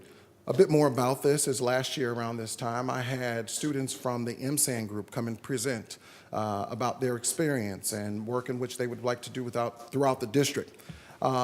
They contended that they wanted to build a professional development from students, led by students, to our staff. And so this year's MSAN built off of their shoulders with the support of the group last year, and they developed Same Skies. So we are hoping in the spring to have built this presentation, both a virtual option and an in-person option to share with the board. So maybe I don't know if I'm gonna get the kids out on Saturday, but we will figure something out, and I'll continue to work with Dr. Coffin on how we can present that to the staff. This has been a district initiative and one in which I'm leading up with enhancing restorative practices.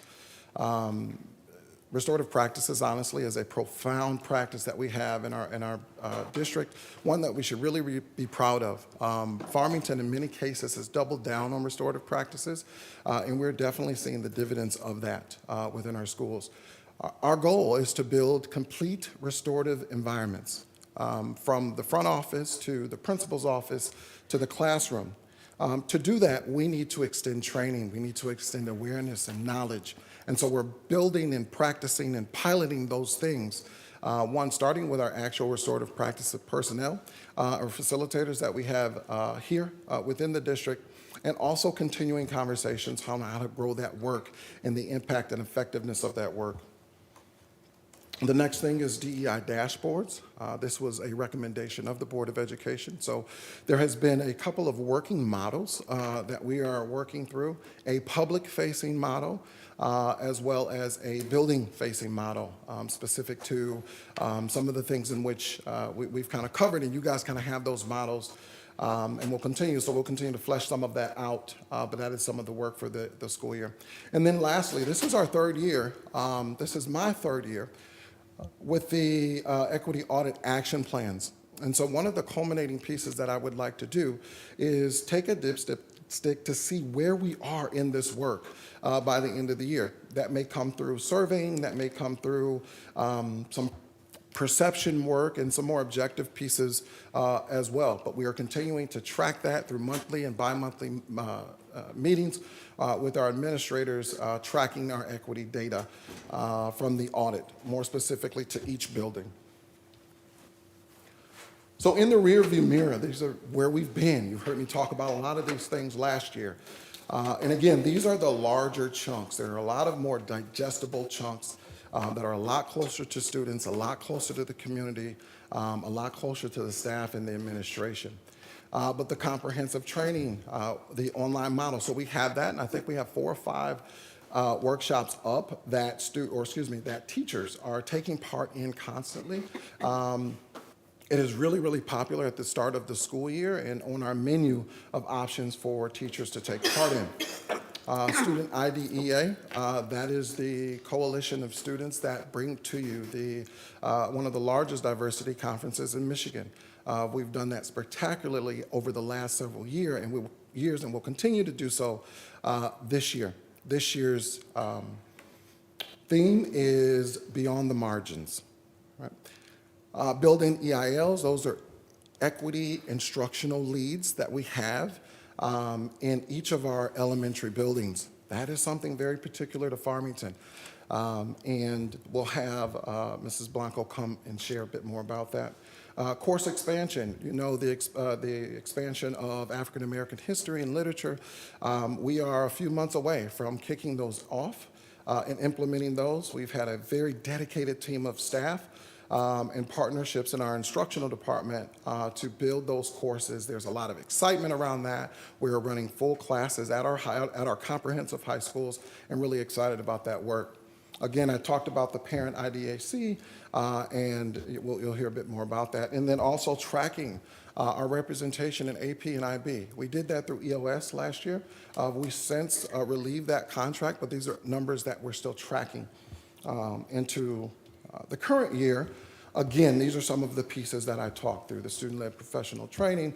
One of the things that I want to address that was not in the first slide, and it's the top bullet or marker, third from the left here, is addressing hate speech. So there is some work that we've been putting together over the last year or so. And this is a cadence. This is an understanding for both staff and students within the district. This work started under Dr. Delgado and myself, and I've worked to kind of finalize some of this work. This has come through visits to many of our middle schools, high schools, and elementary schools. Just this week, I shared with Dr. Coffin what that presentation looks like. I had the opportunity to go to Forest Elementary, STEAM, and some other schools to begin to kind of produce some of that work, some of that language, and so on and so forth. All right, so more specifically, I'm going to drive not too deep, but with some of these pieces relative to what I just talked about. The dashboard, some of the pieces that you'll see is demographic and demographic trends, academic innovations and developments, advanced learning and opportunities, and then student perception and student voice. I'll give you an example of what that looks like. This here is a perception survey that we've given over the last several years. My work over the last 3 has been to clean this up and to make this usable data within our school buildings. Data not only for our administrators, but our teachers, as well as our students. Our student IDEA, they're very familiar with what this perception data looks like. We set goals behind this data and strategies and protocols behind this data. So these are just some of the things that you'll see within the dashboard itself. I talked about the same skies. Again, we're looking for an opportunity for these students once they are ready. This week, we have a virtual evening meeting where we're going to organize, and over the next few months, we're going to put together this presentation, which the kids are really excited about. We're working with a partnership with MSU, Michigan State University, who are going to kind of build the virtual platform and caricatures around this PD that the kids are going to present and facilitate. They're really excited about it, and we really want to continue that momentum in the work in which they're doing. The next piece may play, but we're not going to listen. This is just their presentation, so if you have in your own time, you can listen to that presentation that the kids did. I've talked about equity rounds. I don't need to go back to this again, but there's a bit more information around here. Once these things are explored and implemented, some of the metrics and how we want to guide and mark some of these pieces, and that's what you'll see in the purple there. But this, honestly, is a culmination of all of the work, all of the digestible chunks that we have. What is a system? What is an understanding that we can implement within our schools, amongst our staff, that we can have some inter-rater reliability relative to the work of equity in instruction and what we see. So it's a model of iron sharpening iron. It's particular because it doesn't involve a DEI director. It doesn't involve a superintendent. It doesn't involve an administrator. This is for our teachers specifically, for our ESP members as well, specifically for them to become the facets in which we work to truly sharpen our iron and the quality of instruction and experience that our kids are walking away with, as well as our staff. All right, so at this time, I want to invite up Mrs. Hayes to talk a bit more about Parent IDEA.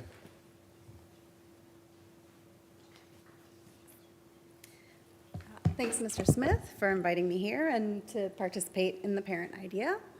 My name is Katie Hayes. I am a parent of a 6th grader at East Middle School, and professionally, I work at the University of Michigan School of Education in communications. Forgive me for leaning on my notes a little bit, but I want to keep to time, so I'll rely on this. So The purpose of the parent idea is to cultivate a sense of belonging and wholeness by empowering students and parents with awareness and agency, ensuring every voice within the Farmington Public Schools community is heard and valued. So together, we worked with Mr. Smith to come up with this and to really put a lot of thought into what our purpose will be. Some of the key activities that we've outlined for the year, the first is the Parent Pages Community Book Study. We wanted an opportunity for our committee to serve in informing families about something that both students and families can use to inform and improve their lives, their well-being, and their educational experiences in the district.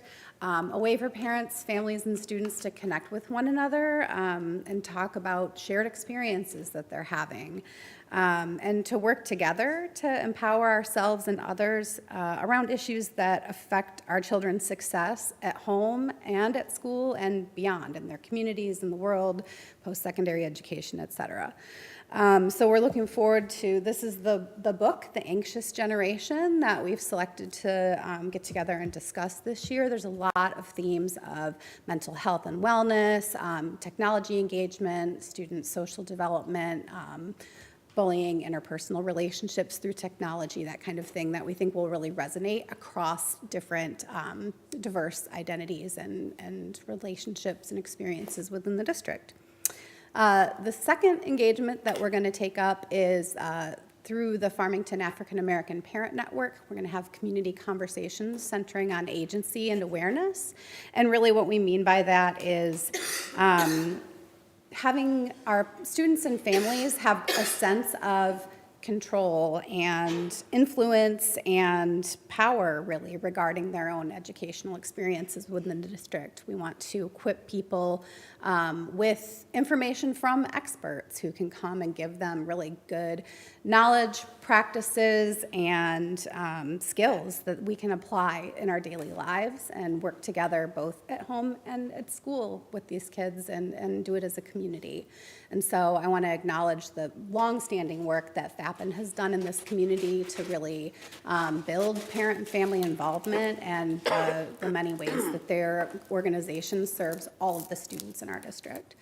The last is Child Advocacy and Resilience Conference. Mr. Smith has invited us to engage in a conference designed to explore and bring back professional development and programming centered on empathy and agency within the district, skills that we think are really critical for strong diversity, equity, and inclusion throughout the district. And so one of the key things that we'll be looking at in that capacity is the poverty simulation. So developing empathy and agency, looking at that through socioeconomic difference and really understanding the realities of poverty.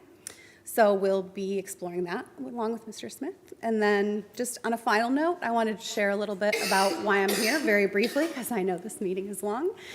First is just I care really deeply about diversity, equity, and inclusion. Mr. Smith knows this from the emails I've been sending him since my son was in kindergarten.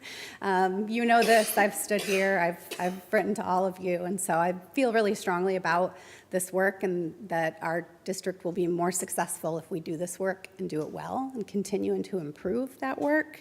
The second reason is that really this work does benefit all of us. When I say that this is good for our district, I don't just mean for some. I don't just mean for some who may feel disenfranchised, but really being great at DEI benefits every single child in our district. And I may be here for benevolent reasons, for wanting my community to be better, but at the heart of it, I'm a parent in this district, and I know that my own child's success, even as a white boy, cisgendered, and going through the world in that experience, that his academic success, his social success, and his personal success is going to be much more improved if our district and our community is invested personally and financially in DEI. So thank you, Mr. Smith, for having me here, and thanks to the board for letting me share about this great new committee that we are taking part in. All right, thank you so much. And to close us out, I'd like to invite Mrs. Maria Blanco to talk about Elementary Equity Instruction is. Yeah, I'm not high tech like you are. I got a piece of paper here. Hey, so my name is Maria Blanco. I'm the English language learner teacher at Forest. Can you see me above here? I feel like I'm, sorry. Since I was born in Cuba and learned English in kindergarten and was only told to speak English at home. The ethical and inclusive leadership philosophy is very important to me. I greatly appreciate my role as a Forest Equity Ambassador Facilitator. Our goal there is to promote diversity, equity, and inclusion throughout our school community. We do this by engaging in valuable learning activities, and we share what we have learned.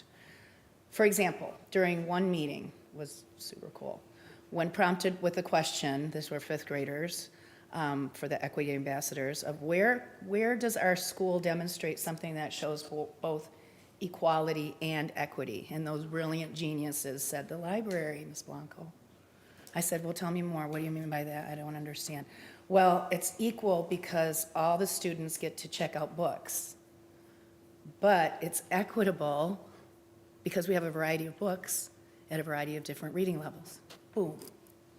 Fifth grade. Other EI student groups throughout our district engage in learning about Indigenous peoples, African American History Month, Arab American heritage, disability acceptance, Indian celebrations, Hispanic heritage, so many more things. We not only recognize that all students should feel they are valued, their voice matters, and they belong, we always strive to extend that philosophy to our families as well. So I'll never forget, long story short, when I was in fourth grade and my mom came to pick me up after school. And as my mom, I don't need a paper for this one, as my mom is walking toward me, and I'm there sitting on the bench. And I'm like, she's coming, and there goes Mrs. Harvey, she's coming out the door. This is the first time ever that my mom came to my school and that my mom is going to meet one of my teachers, and I was fourth grade. And I could feel, I'm like, oh, I'm getting all nervous, this is so cool. This is awesome. Here comes Mrs. Harvey, here comes my mom, and I'm like standing up, and I'm like, I got this. And I say in Spanish, say in Spanish to my mom, Mrs. Harvey, and in English. And Mrs. Harvey shook my mom's hand and told me, be sure and tell your mom that this is America and we speak English here. So of course I didn't. It was probably my first lie to my mom because I got in the car and started crying. Maria Elena, what's wrong? What happened? Whatever. She just said that, and wiping the tears away, that she's really happy to meet you and that she's glad she finally got to meet you. So you can see this work runs really deep for me, really deep. So that was nearly 50 years ago. I know you're like, what, Maria? No, that was not 50 years ago, because you, right? We've come so far since then. No, sorry, we're not laughing. How old are you? Yes. We've come so far since then. So let's flip it. What milestones will we achieve in the area of diversity, equity, and inclusion in the next 50 years? That's it. Thanks. So thank you. That there concludes this presentation. Again, as quoted, and I'll skip in here, the late Nikki Giovanni, who has passed away more recently, said that we love because it's the only true adventure. I think every educator feels that way. Every leader feels that way.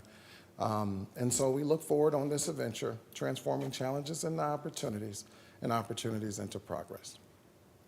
Thank you. May I ask a question? Thank you. Yeah, a bunch of questions. Yeah, Dr. Blau, and then Mrs. Heinrich, and then Mrs. Smith. So exciting to hear about all of this wonderful progress. And thank you for bringing some special guests to share their roles, give us a little bit of a deeper view into what's happening on the ground. Quick question about the book. Has that book study already begun? No, so we're going to, actually, we meet this Thursday to build out that cadence. The book is a rather larger book, and so we're going to give parents the opportunity, and I think this is going to go over very well, to opt in and opt out. So there's 4 particular parts. There's a part that talks about mental health, part that talks about the rewiring of smartphones and things of that nature. And so we're going to outline those for each month. So that will run from January probably to about March. end of March, with 3 culminating pieces that we'll do for our families. Yeah. Thank you. Yeah. Oh, yeah, I was going to ask about the book study too. So how can parents join? Is it going to go out through all the schools and Yeah. the school listserv? Yeah, so it will. And again, a part of our meeting tomorrow is a follow-up with Diane Bauman and her department to start the big marketing piece around this. It was a running joke in our meeting. I'm thinking there's going to be tons of families that are going to be interested in this. And they're like, well, kind of optimistic about that. But we're going to do our best to put the word out there, to give this opportunity, because we do believe that there's much to be learned, and there's much growth that we can do together in this. So will the parents have to buy their own books, or will the district help Right with now, the them? answer to that is no. Given the numbers, and once we kind of take in the information, and we'll track the numbers, there may be some support that we ask for, but that decision hasn't been made. Right now, the answer is no, that we'll provide those books for families.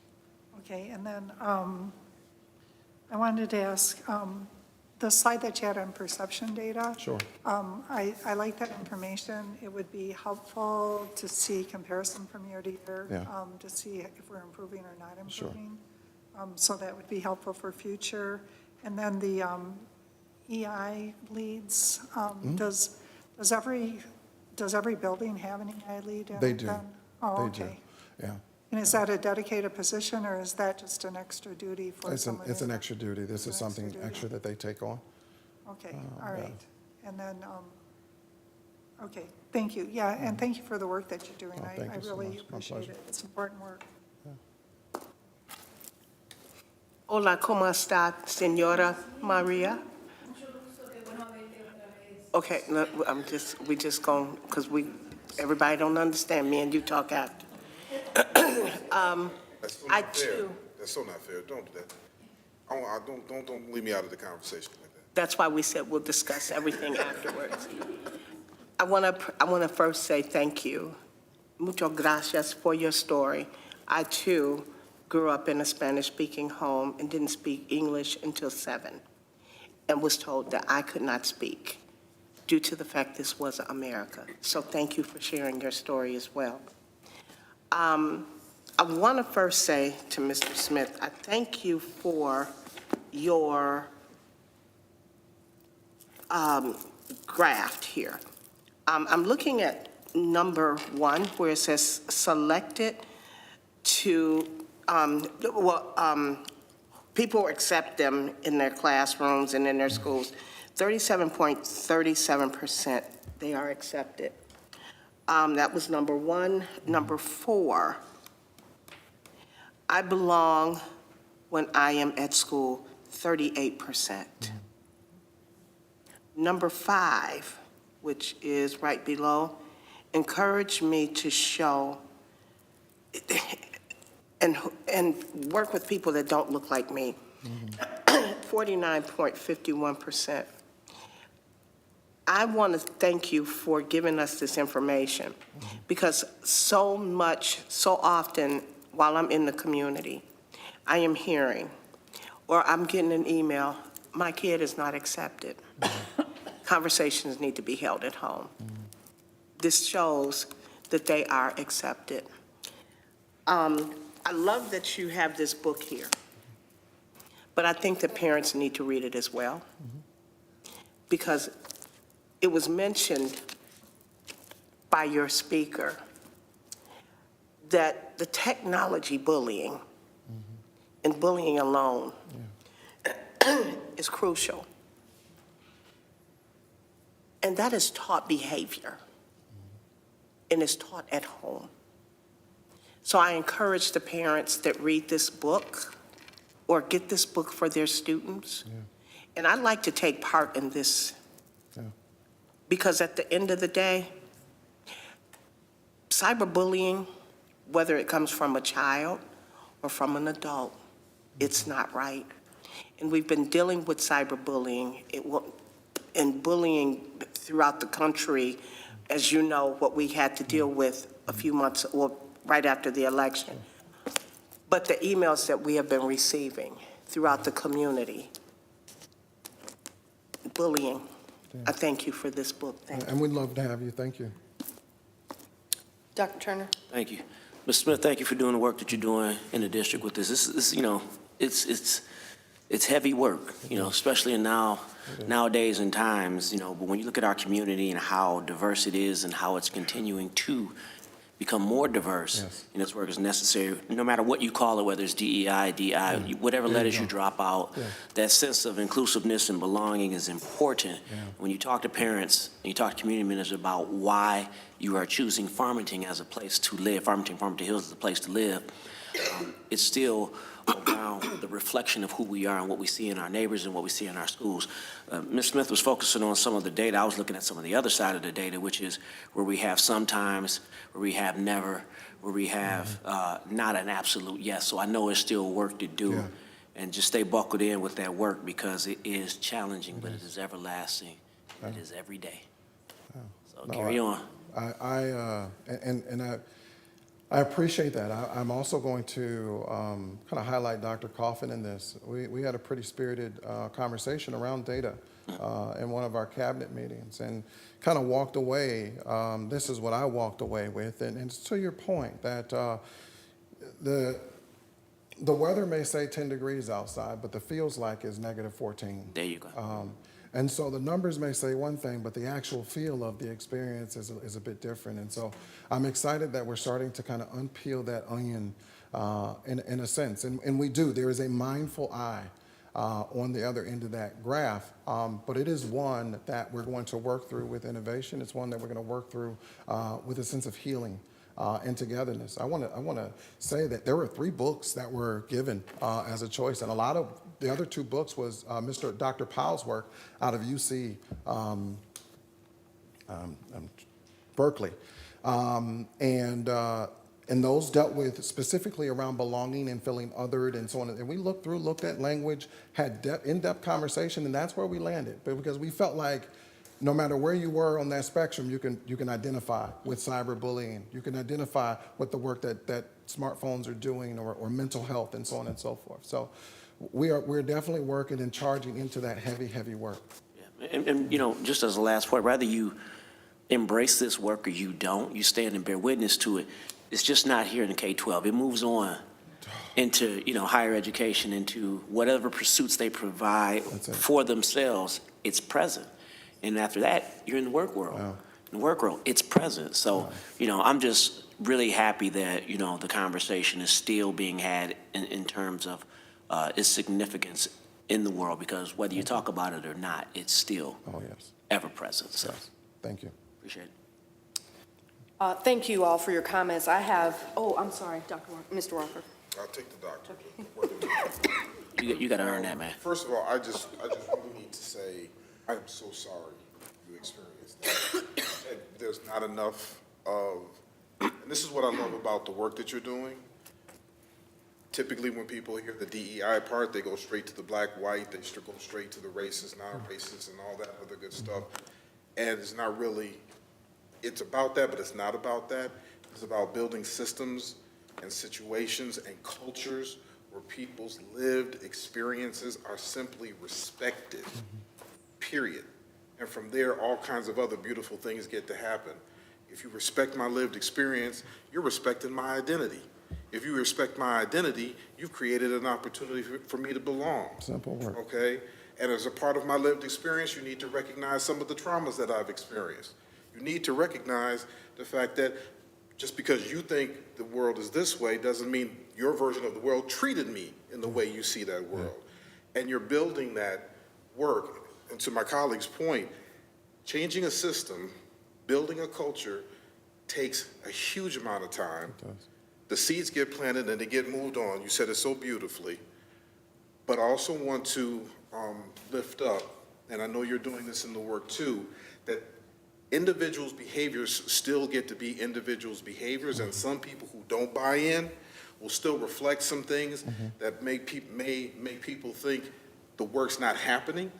And I don't want people to confuse the behavior of 1, 2, 3, 4 people to discount the work that you're doing, your team is doing, and the other 90% of the people who are buying in, who are already on board, who are buying in and are courageous enough to say, you know what, this is uncomfortable, but I'm going to try it anyway and see how they transform. So, yeah, it's a big work, but it's a mighty work. It is. And it is an important work.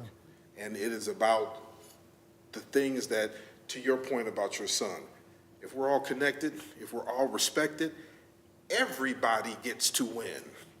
And that's what we're building here. When I looked at the presentation, I kept thinking, I've been in a number of different school districts, especially with the work that I do. I don't see this kind of work being done with this kind of detail and this kind of thought. And I know it's going to take time, but man, if it's not a really good continuation of the work that some of our predecessors also brought to the table too. So just thank you. Yeah, I appreciate that. You know, I am a part of a cohort of individuals, executive directors, assistant superintendents, and directors that do this work around Oakland County, and I love the stories and could talk literally for the next 4 hours about our work. In fact, I can invite them and they can talk about our work because it is observed, it is looked at, it is studied, it is researched. And it's historical as far as how long our hand has been to the plow and working to figure this out with this. So thank you for your support. I really appreciate all of they are very refreshing to me personally. I know to the individuals that are here as well and those that are listening on, so thank you. I have a few other questions that I will summarize and send out, but for the benefit of everybody kind of understanding where I sit, and I'm just going to state some of them publicly. I appreciate everything that my colleagues said, and some of this will build upon it. I'm interested in our DEI dashboard, number one. I'm really happy to hear that that's developing. And what we saw with respect to student perception and voice was a good starting point. I'm really interested in how we're measuring ourselves. I'm interested in, I'm just a metrics and a numbers person. And I want to, when I look at this, similar to Dr. Turner, I do tend to focus on the sometimes and never.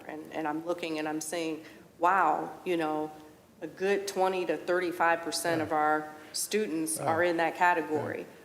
What is our base? Is this our baseline? Sure. And where do we expect that number to go? Like, what are we working toward? I want to know for each of the important metrics, where are we now? Sure. And what are we working towards? I'm also interested in understanding how we compare to others. I hear a lot about what's going on here. I hear snips about what's going on in other areas from my children as they're interacting with others. And I'm very curious to understand the volume of work that I feel like we're doing is quite significant. It is. And I'm interested to understand, is that matched elsewhere? Are we ahead of the curve here? Are we behind the curve? Sure. And I'm also interested in understanding what results should we be seeing? Should we see improvements in the student perception and voice? Should we see less incidents? What happens when we have incidents or uncomfortable situations? How are we addressing those? Have we addressed use of racial slurs yet? Like, I have a whole bunch of questions, and I'm really interested to understand where we've been. I appreciated that. Was there a baseline? Is there some data from years ago that we can compare ourselves against now? And compare ourselves to other areas, at least to see if what we're doing is starting to work, or if we need to pivot or course correct. That's what I'm trying to get a sense of. And that's fair. One of the things, I'll just speak to one of those briefly. It's a conversation I was having with Christine Musner at Farmington. Same day, I had a conversation with one of our elementary, and they were saying to me, Greg, it's not necessarily that more things are happening, but our kids are more empowered to tell us when they were walking around with it before. There are more avenues, there's more relationships building, there's more bridges being built for students to share what they're really feeling and what that experience is. They don't take that hurt and they don't walk home with it, and we don't want them to. And so it's a balance also of that. That's really helpful to hear. I'm also interested in understanding, once something's been presented to us, a student comes and shares with us, what we do with that. Oh yeah, I got every. And how do they feel about how we react to it and address it? I'm very interested in that. Okay. Especially that last piece. All right. Okay. All Thank right. you so much. Appreciate that. And thank you for visitors coming and sharing your perspectives and your stories. That is really helpful to us to hear, you know, how that this is working for you or not working. Thank you for sharing your personal experiences. Thank you so much.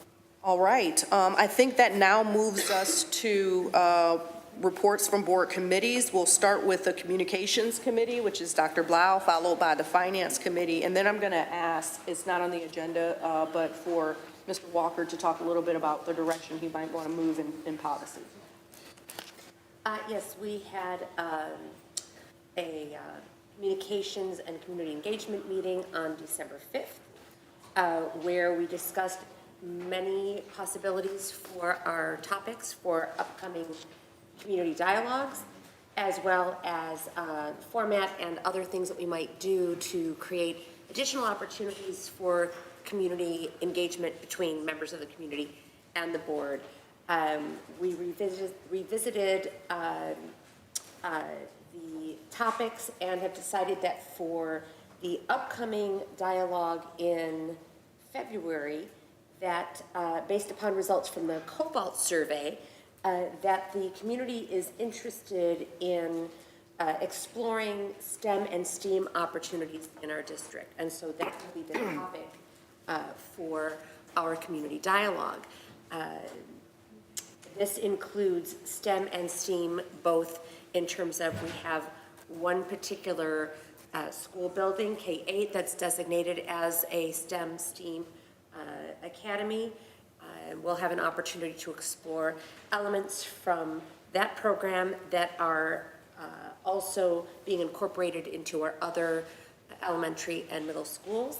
And we'll also have an opportunity to talk about the facilities that we have for our high schoolers, including our Hackbots robotics team. So we look forward to a lively conversation together with members of the community. That includes students, parents, teachers, everyone. So we look forward to joining us in February for that.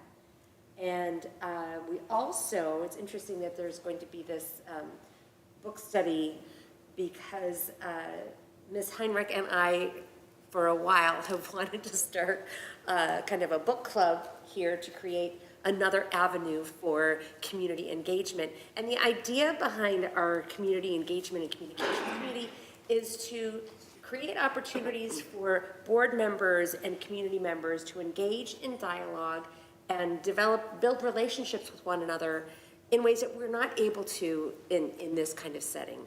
Our board meeting is our business meeting, and we don't have an opportunity to really engage in dialogue of any sort with the public. And so we thought a book club would be a great additional way to explore relationship building and communication and dialogue with our community members. So the book will be When You Wonder You're Learning, Mr. Rogers' Enduring Lessons for Raising Creative, Curious, Caring Kids. Ms. Heinrich, would you like to share a little bit about why you've chosen this book? Well, we heard the authors speak at the MASB, Michigan Association of School Boards meeting, and I bought the book for all my daughters and tried to get them to have a book club with me, but one of them's reading it. 1 out of 4, so 25% success rate. But it's something that we've been talking about, and it just fits in good with parenting, with the things that we're supporting in our district, and ways to, again, be community engaged. And I talked to Dr. Coffin, as a matter of fact, it's like, is there any money in the district to, purchase the books, or can we support the things? And so we'll talk about that. She said there might be through the strategic planning or something. But we were talking about maybe having a virtual option for participation, so it won't tear parents away from their children, but something they can do, while the kids are doing their homework. Right, so. Or whatever, yeah, so we'll move forward with that, and we don't want to conflict with the IDEA, because that is a real good thing, but it's something in the works for the upcoming year, so keep posted. Yeah, stay tuned. That's all. Thank you. Finance and Facilities? Yeah, that would be me. The Finance Facilities Committee met on Tuesday, December 10th. Myself, President Weems, and Trustee Smith were present with various district and other facilities people.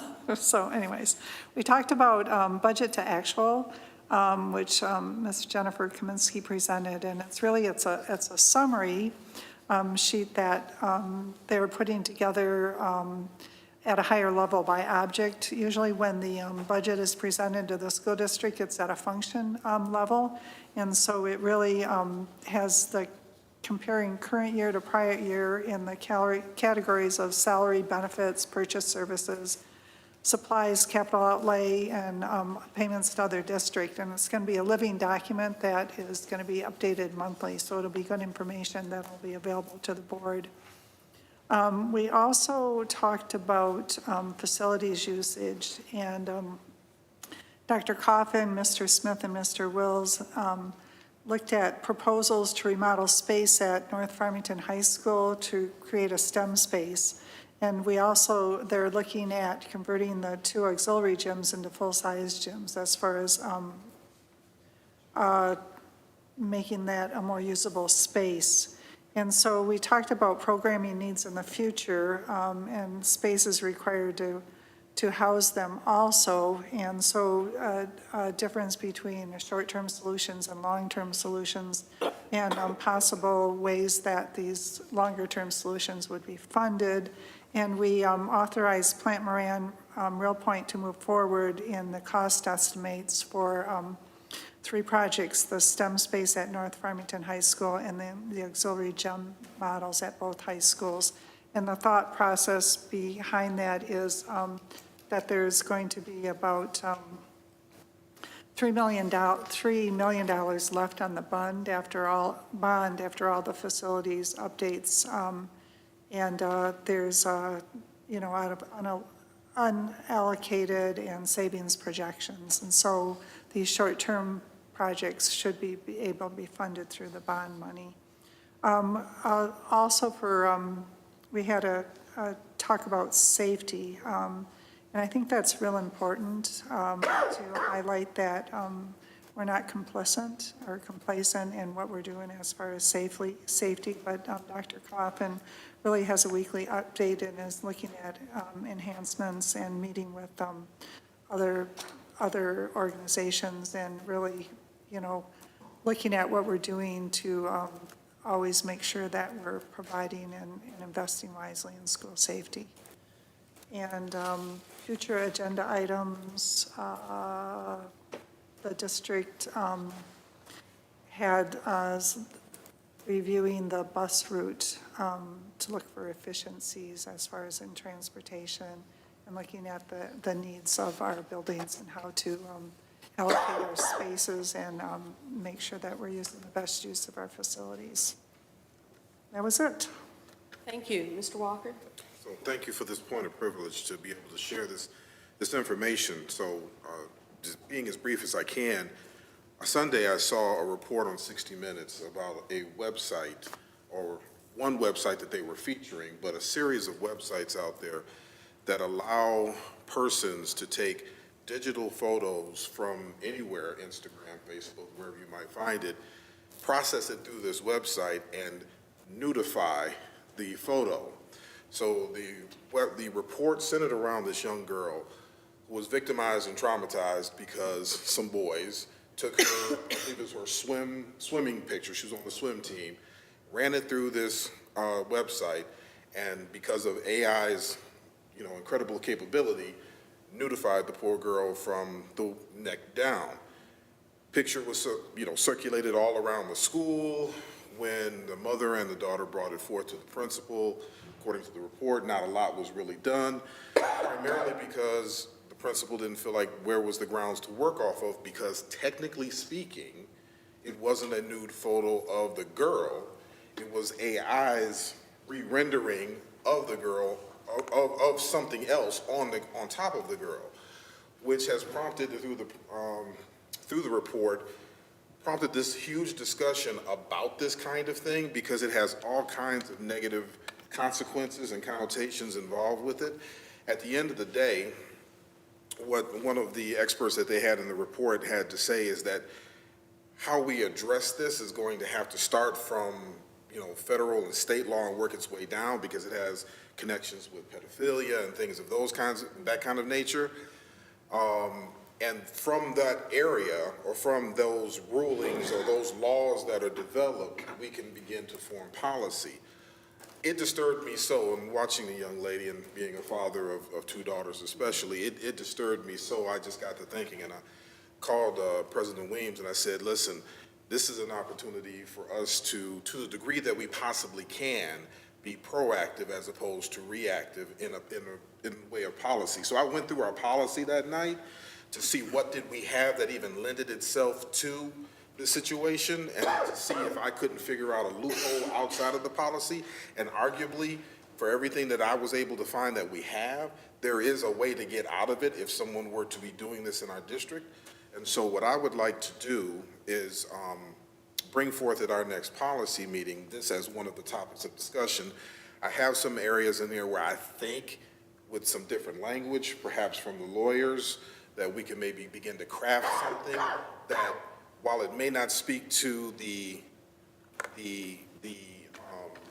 digitizing of a nude photo and placing it upon somebody and what that does, perhaps it's passing around inappropriate material in such a way that we can really speak to, on their own personal devices, we can speak to whatever consequences we feel need to happen with that individual, be it an adult or be it a student in that case. This just reminds me of when the kind of predatory aspect that girls dealt with when they would go back on Snapchat, and you had the predators out there doing their kind of thing. It turned predatory aspects of people right on its head. And it's incredibly disturbing because AI is so incredibly sophisticated with what it creates. So I just wanted to bring that to the board's attention, let you all know that that is something that we're going to bring up and begin to focus in on. And if you have any thoughts or comments to inform that discussion and development of that, definitely open to hearing them. Just the Free Press had an article today, and as far as Okay. posting pictures, social media, things that parents can do to protect their children, and ideas for protection and safeguards and things like that. So thank you for bringing that up and looking at our policies and making sure that we're protecting our children. And, that falls under safety also, too. I mean, because we talk about, there was just another school shooting this week, but, you think of safety, school shootings, but safety as far as, protecting our children in those ways also goes under the blanket of safety. So it's real important work. Your point is taken. One of the areas that I'm thinking that we could perhaps utilize this in policy is harassment, because taking that information in harassment, if I remember the policy correctly, part of its definition is creating a situation where it's untenable for an individual to stay in that space.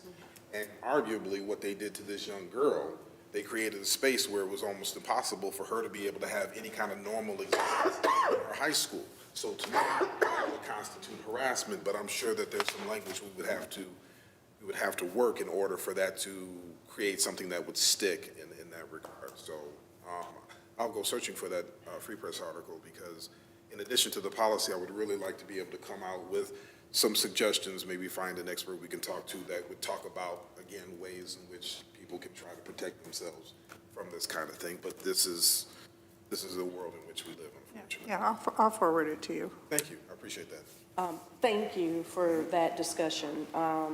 That's awful. And I look forward to having a further discussion about that in our next policy meeting. I just wanted to thank you for your foresight in bringing this to our attention as a board so that we can be proactive Yeah. in protecting our children. I just can't even begin to imagine getting a report from one of our schools that something like that happened to one of our, and let me be clear, it's not just for girls that get notified, men or males can be notified as well, so it can happen to anyone for any reason whatsoever. Thank you. There's also a really good article about AI in general that came out too. I think maybe all of us got it around, being responsible and how school districts need to be thinking about AI. That was not on my radar at all. Thank you for that. Okay, we will, I'm sorry, go ahead. At the last OCSBA board meeting, there was a presentation on AI, and I think, did I forward it to the board? Maybe that's what I looked at. Yeah, so maybe it is, but if I didn't, usually I forward it to you to forward. If I didn't forward it to the board, I will do that, so let me know. Thank you. We're now able to move to our discussion item, which is on the AP pre-calculus. Calculus. So welcoming Ms. Margaret Hendrickson and Ms. Colleen Stam for a presentation around a new course for the board to consider, the advanced placement pre-calc course. Good evening, Dr. Coffin and Board of Education. I have with me Colleen Stam, our K-12 Math and Science Coordinator. As you know, we have a strong AP program at both of our high schools with a variety of offerings, and we're bringing forth to unite another potential opportunity for our students to consider whether they wanted to or not take an AP course, which could result in them receiving college credit if they were to score a particular score on the exam, but really focusing on what kind of learning opportunities would an AP course provide. So AP Pre-Calc is a relatively new course. It's only been around for about 2 years. So it's something that has come to our attention that we think would be beneficial for our students. So AP Pre-Calculus is basically Algebra 2 concepts, and pre-calculus in general, Algebra 2 concepts in context. So how do we apply what we learned in Algebra 2? One of the things that they talk about in this course is there's a lot of math used when we talk about influencers and how they get ratings and how they get noticed. So an AP pre-calc class would address some of that math that is behind that, and thinking about functions, logarithms, trigonometry, and this class would prepare them to take the AP test. And so why this class? This would serve as a preparation for our AP Calculus. We currently have 2 AP Calculus options. We have AB Calculus and BC Calculus. So this would be a precursor to that class and help prepare students for that class. And it also would give them, some students, the opportunity to take an AP class that they might not have had, because some of our students not all of our students take calculus. So this would be an opportunity for some of our students who normally would not be able to take an AP math class to take one. And so we wanted to offer this. 32 colleges in Michigan currently do accept this. There are a couple of big ones that do not at the moment, but it is because this is a newer course. So we anticipate that more colleges will accept the AP pre-calculus credit coming soon. So this class would take the place of our current honors pre-calculus. So instead of our honors pre-calculus, we would have AP pre-calculus. And it would be highly recommended that students take honors algebra 2 before they take this course. And then this would be, some students would it would be some juniors might take this and move on to AP calculus. Some seniors may take this, as we said, in order to have that AP math experience. And again, most of the students would be juniors and seniors. This would count towards a math core credit and also the senior math year credit. So again, this would be replacing our current honors pre-calculus class. It's the same content in both. This would just give that AP rigorous experience for some students that may not have that.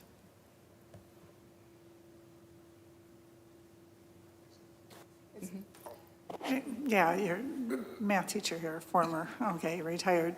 So we're still going to offer standard pre-calculus? Yes. Okay. Yes. And so, and I'm just thinking that, so this would equate to college algebra then? And so Yes. that's why it would be, that's the first credit for college credit. Could the student, theoretically, could a student that took pre-calculus take AP pre-calculus their senior year and get credit for both, or that wouldn't be an option? I mean, theoretically, we haven't discussed that. There's a lot of overlap in content. The main difference between right now honors pre-calculus and calculus is the rigor Yeah, and I the get that. complex problems. Right. So, I mean, I think in theory, it might not count for their core credit because it's kind of a repeat in content. that's what I was But it could wondering, be counted yeah. as an elective credit, but still prepare them to take that AP exam in order to earn college credit. So there's a lot of ways we can have flexibility in what things look like and sound like for students. But this does provide some more option. Now, we're not saying that every student that takes an AP class has to take the AP exam. That is an added benefit to taking an AP class. Some kids take the course, take the exam, and don't take the credit even if the university offers it for a variety of reasons.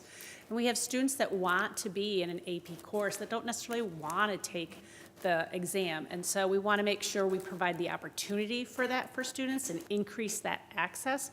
But it doesn't mean everyone that has to take any of our AP courses, including this one, is required to take that assessment.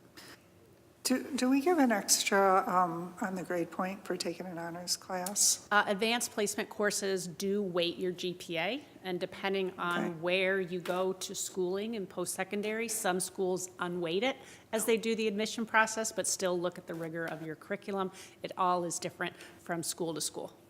Okay, so it really, so the same students that are taking AP Algebra 2 would take, or the ones that are taking honors Algebra 2 then would take the AP. So we're really replacing it with the title of honors with AP with the option of taking the AP exam, but they wouldn't be required to take the AP exam. Yep.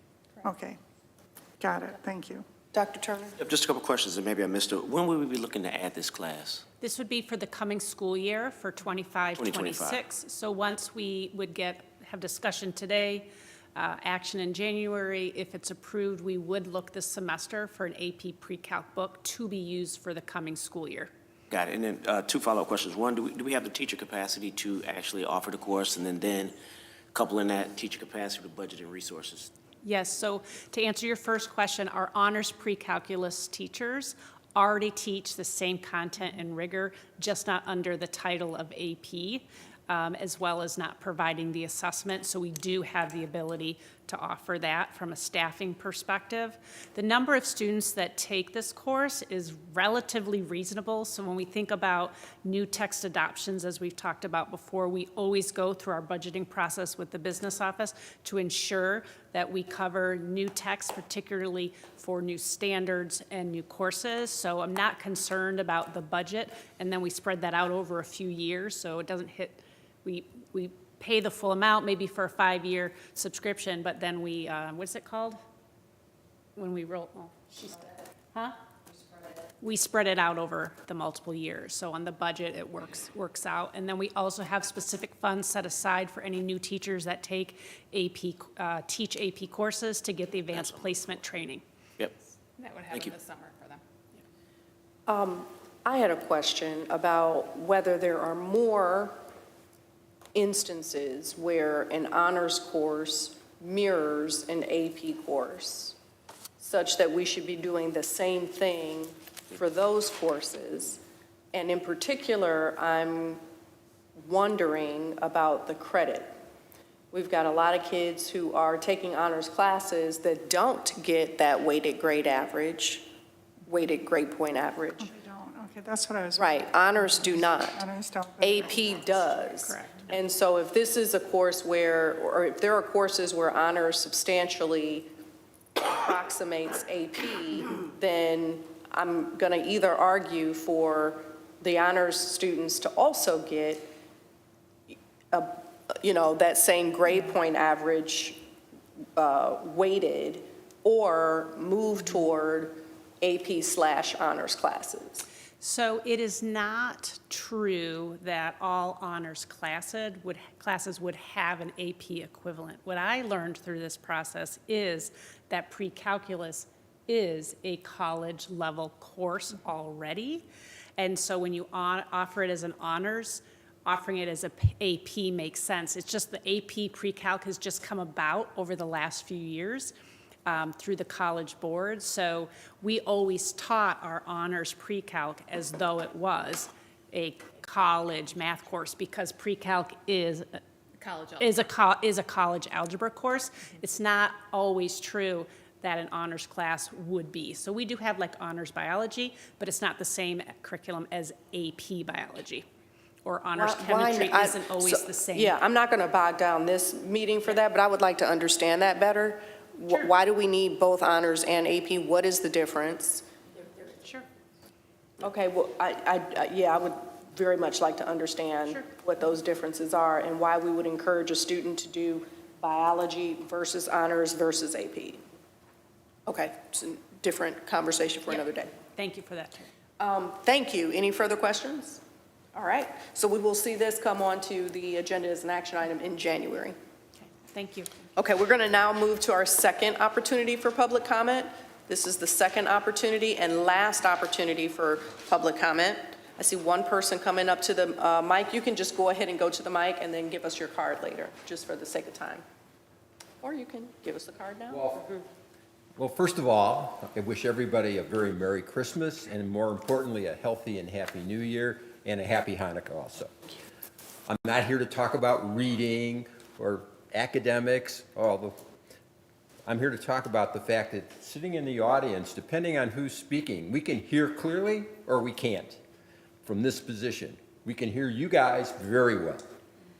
And it's very uncomfortable because we want to learn, at least, and maybe it's my hearing aids, okay? But I think there's probably something one can do with this microphone that people with lower voices, et cetera. So for example, the ladies that just spoke, no problem at all. Greg Smith, iffy. The ladies that were with Greg Smith, very difficult for me. So, maybe it's me. But I think it would help if someone could look into that. Maybe it's just a change in the microphone, et cetera, would solve it. So that's my comment to Mr. Walker's comments about the unfortunate problem with the young lady. It would seem that cyberbullying would cover it. It's pure bullying. So you're. Makes sense. Anyway, with that, have a great New Year. Thank you very much. Did you want to speak to? Yeah, I know, again, we don't normally do this, but just to quickly speak to that, I had a conversation actually with our technicians who set up the place. What we need to do is these microphones, the way they're set up, they have a small pickup range. We need to just lean into them a little bit more, and then we get that pickup just fine. So I've heard that online as well, that we need to do that. And sometimes they come out and tell us that. The problem is everyone's different. You need Yeah. a better mic so it's not people dependent. Okay, that one specifically? Yes. Okay, I'm sorry. Specifically. Okay, thank you. Thank you. Thank you for that. We have another public commenter. Mr. Francis, you can just go ahead. Appreciate it. Good evening, board members. I'll try and keep this brief. But today actually marks a pretty significant day in my opinion and in my family's opinion, because it is to the day the 9-month anniversary of when I made my first public comment at one of these board meetings, and that was regarding the robotic STEM facility. I heard some good stuff and some interesting stuff tonight about what we're doing in terms of district STEM initiatives and whatnot. Dr. Blau, I know you mentioned that there's going to be an open dialogue, and then I heard Dr. Heinrich, Mrs. I'm so sorry.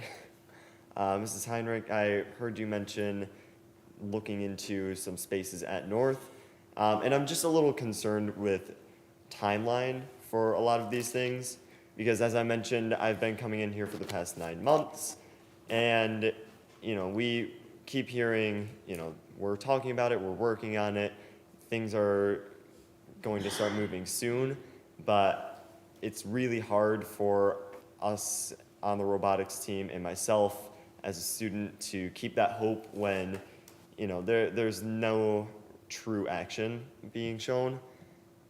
It's very reminiscent of, if you've ever seen the movie Jerry Maguire, show me the money is what we want, and it's just a little difficult to find out, what are we being shown right now.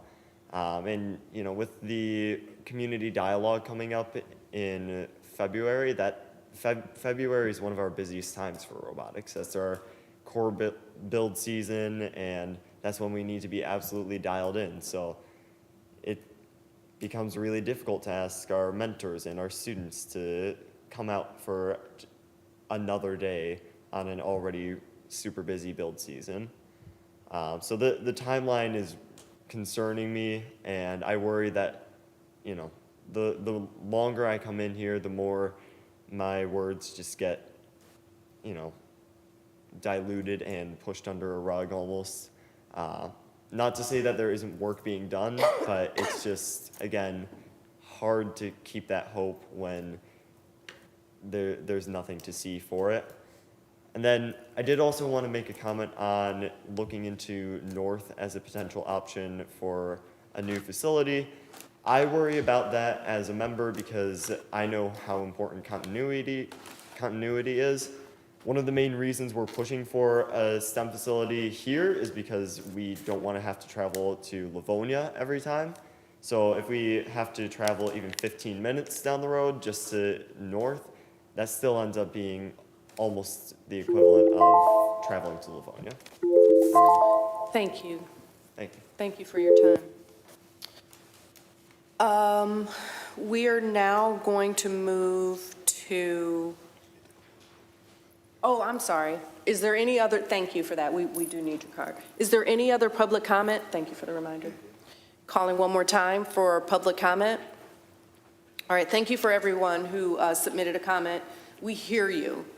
I want you to know that, and sometimes things do take a little bit longer than we would like, but things are working and moving in the background. We will now move to action items. The first item on our agenda is a bus purchase. This item was presented in detail at the December 3rd meeting. Is there a motion? Mrs. Heinrich? Yes, I move that the Board of Education approve the purchase of 2 special education buses and 8 regular education buses from Hoekstra Transportation Incorporated in the amount of $1,423,700 with funds to come from the Capital Projects Building and Site 2020 Fund as presented. Support. It's been a motion made by Mrs. Heinrich, supported by Mr. Walker, to approve the purchase of 2 special education buses and 8 regular education buses in the amount of $1,423,700. Is there any discussion? Seeing none, can we have a roll call vote, please, Mr. Turner? Yes. Dr. Blau. Dr. Turner? Ms. Heinrich. Yes. Mr. Walker. Yes. Ms. Smith. Yes. And myself, yes. President Williams. Yes. Thank you. That motion passes. The next one is the technology purchase. This item was also presented in detail at the December 3rd meeting. Is there a motion? Mr. Walker? I move that the Board of Education approve the purchase of staff computers and accessories in the amount not to exceed $1,400,000 from Hi, if I'm saying that correctly, Computer Products, utilizing REMC contract pricing with funds to come from the Capital Projects Building and Site 2020 Fund as presented. Support. There was a motion made by Mr. Walker, supported by Mrs. Smith, to approve the purchase of staff computers and accessories in the amount of $1.4 million. Is there any discussion? Seeing none, may we have a roll call vote, please? Yes. Ms. Smith. Yes. Mr. Walker. Yes. Dr. Blau. Yes. Ms. Heinrich. Yes. I myself, yes. President Williams. Yes, thank you. And this last item is another item that was discussed at a previous meeting, and this is related to board protocols. I've been advised that there is a request for an update to them. One is to acknowledge where we've outlined the descriptions of the committees, to be clear that not all committees are necessarily active. So we will always have a policy committee, as an example. We'll likely always have a finance committee, but we may not have a academic excellence committee or a community and communications committee and whatever else. But we're housing the information related to current and previous committees for the purpose of helping future boards. That's one adjustment, a simple sentence that says that these committees will be evaluated annually to determine which committees we will have for the year, and we don't have to have them all. The second update, and Mrs. Heinrich, can you remind me? Yeah, under the PTA Council representative, we want to add a line that the PTA Council representative gives a board update at the PTA Council meetings. It currently just says that they attend the meetings. And it's important to note when I attended the meeting. Yes, I very needed important to know know. that I had to give an Yes. update. So- So we want to have that in the document. Perfect. So if we want to act on this, I would recommend that we move to approve the board protocols with those two changes. Is there a motion? Mrs. Heinrich? I move that the Board of Education approve the board protocols with the notes that the HR committee and the Academics Excellence Committee are not currently active committees, and adding a line on the PTA Council that they give a board update at the PTA Council meetings. Support. Perfect. Motion made to approve the board protocols as amended, made by Mrs. Heinrich and supported by Mr. Walker. Is there any discussion? All in favor? Aye. Any nays? Any abstentions? Seeing none, that motion passes. Okay, we will now move to items from the treasurer. That would be me. I move that the Board of Education approve the expenditures as outlined in the expenditure printout dated December 17th, 2024 as follows. General Fund, $13,235,053. General Fund Athletics, $123,473. Capital Projects 2020 Bond Fund, $1,450,662. Capital Projects 2023 Bond Fund, $16,967. Nutrition Services Fund, $428,728. Benefit Stabilization Fund, $1,418,632, for a total of $16,673,515. Support. There's a motion made by Mrs. Heinrich, supported by Dr. Dr. Turner. Thank you. To approve the expenditures report. Is there any discussion? Seeing none, all in favor? Aye. Any opposed? All right, that motion passes. Next, we have the consent agenda. Mr. Walker? I move that the Board of Education approve the December 17, 2024 consent agenda as follows. Item A, approval of minutes for December 3rd, 2024 special meeting, December 3rd, 2024 closed session, December 3rd, 2024 regular meeting, December 5th, 2024 Communications Community Engagement Committee, December 10th, 2024 Finance and Facilities Committee, as well as item B, Head Start Director's Monthly Report, C, Warner's MS Middle School Principal Hire Recommendation, as well as item D, personnel items. Support. Motion made by Mr. Walker, supported by Mrs. Smith, to approve the consent agenda. Is there any discussion? Seeing none, all in favor? Aye. Any opposed? Any abstentions? Motion passes. And now we move to reports from board representatives. Do we have any reports from board representatives? Seeing none, I would like to have a 30-minute discussion about, no, I'm just kidding. By yourself. I know that's right. Support. All by yourself. Have a happy holiday, everybody. This meeting is adjourned.